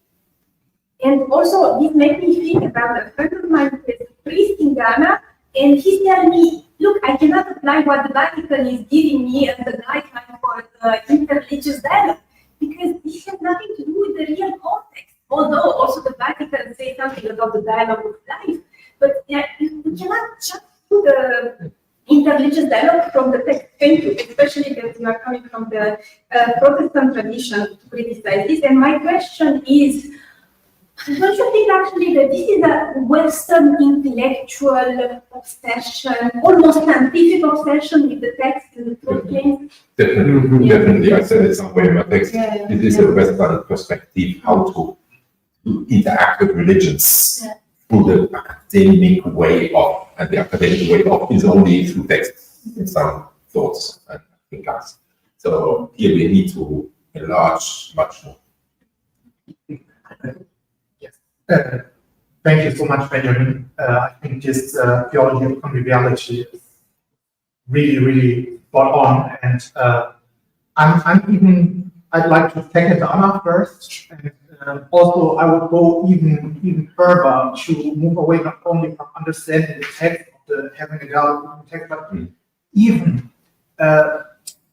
might there be even something like a subtle imperialism in wanting to understand the other? Because recently I've been hearing from Hegelian philosopher Slavoj Žižek like, what is it? Hegelian Marxism. Like, you can think about it. But he was absolutely, it was absolutely striking to me. Like, we try to understand the other, but we don't understand ourselves. Like, there's an abyss of the unconscious. How can we understand the other if we don't even manage to understand ourselves?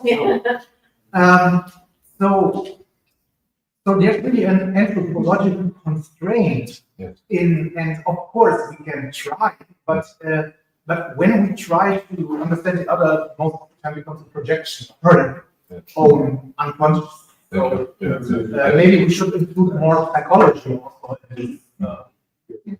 I once brought a young group of Christian theologians into a mosque for an interreligious encounter with young Muslims. The first question was, "Oh, you believe in 3 gods, etc." Everybody was turning red and turning white. Nobody was able of those youngsters to explain this Trinitarian dogma, etc. The whole day was for nothing. Yeah, so this is the no. Indeed, we need to understand ourselves first. And maybe it's a buzzword also, that's what Anna said. Because somehow the dialogue also, when we consider theology, is very much orthodoxy, very orthodoxy. But this would be also praxis. So, yeah. Very briefly, Benjamin, thank you very much. My question, I was wondering, because I'm specialized in antiquity and the variety of streams within Christianity, what would your hermeneutics of difference mean in inner dialogue among the different early Christian groups, for example? Some of them not, believing in the Trinity, some of them not believing in the God of the Old Testament is the Christian God. What would such a hermeneutics entail? We do not have to go back in history 2,000 years, but in our case, there's still many different streams in Christianity. Some religious scholars talk about Christianities because it can be so diverse. And I'm also specialized a bit in African-initiated churches, African independent churches. There is a big variety also here. The approach of receptive ecumenism might be a helpful tool over here, where you come together and where you are ready to learn from the other positions to change your own tradition, to change your own liturgy, to change your own thoughts. So this is David Murray, I think, from Catholic background, has developed this approach of receptive ecumenism, which might be a helpful tool here to allow this hermeneutics of difference and to learn something for yourself from the other in one religion, in the same Christian tradition. So thank you very much for a really good job in the system.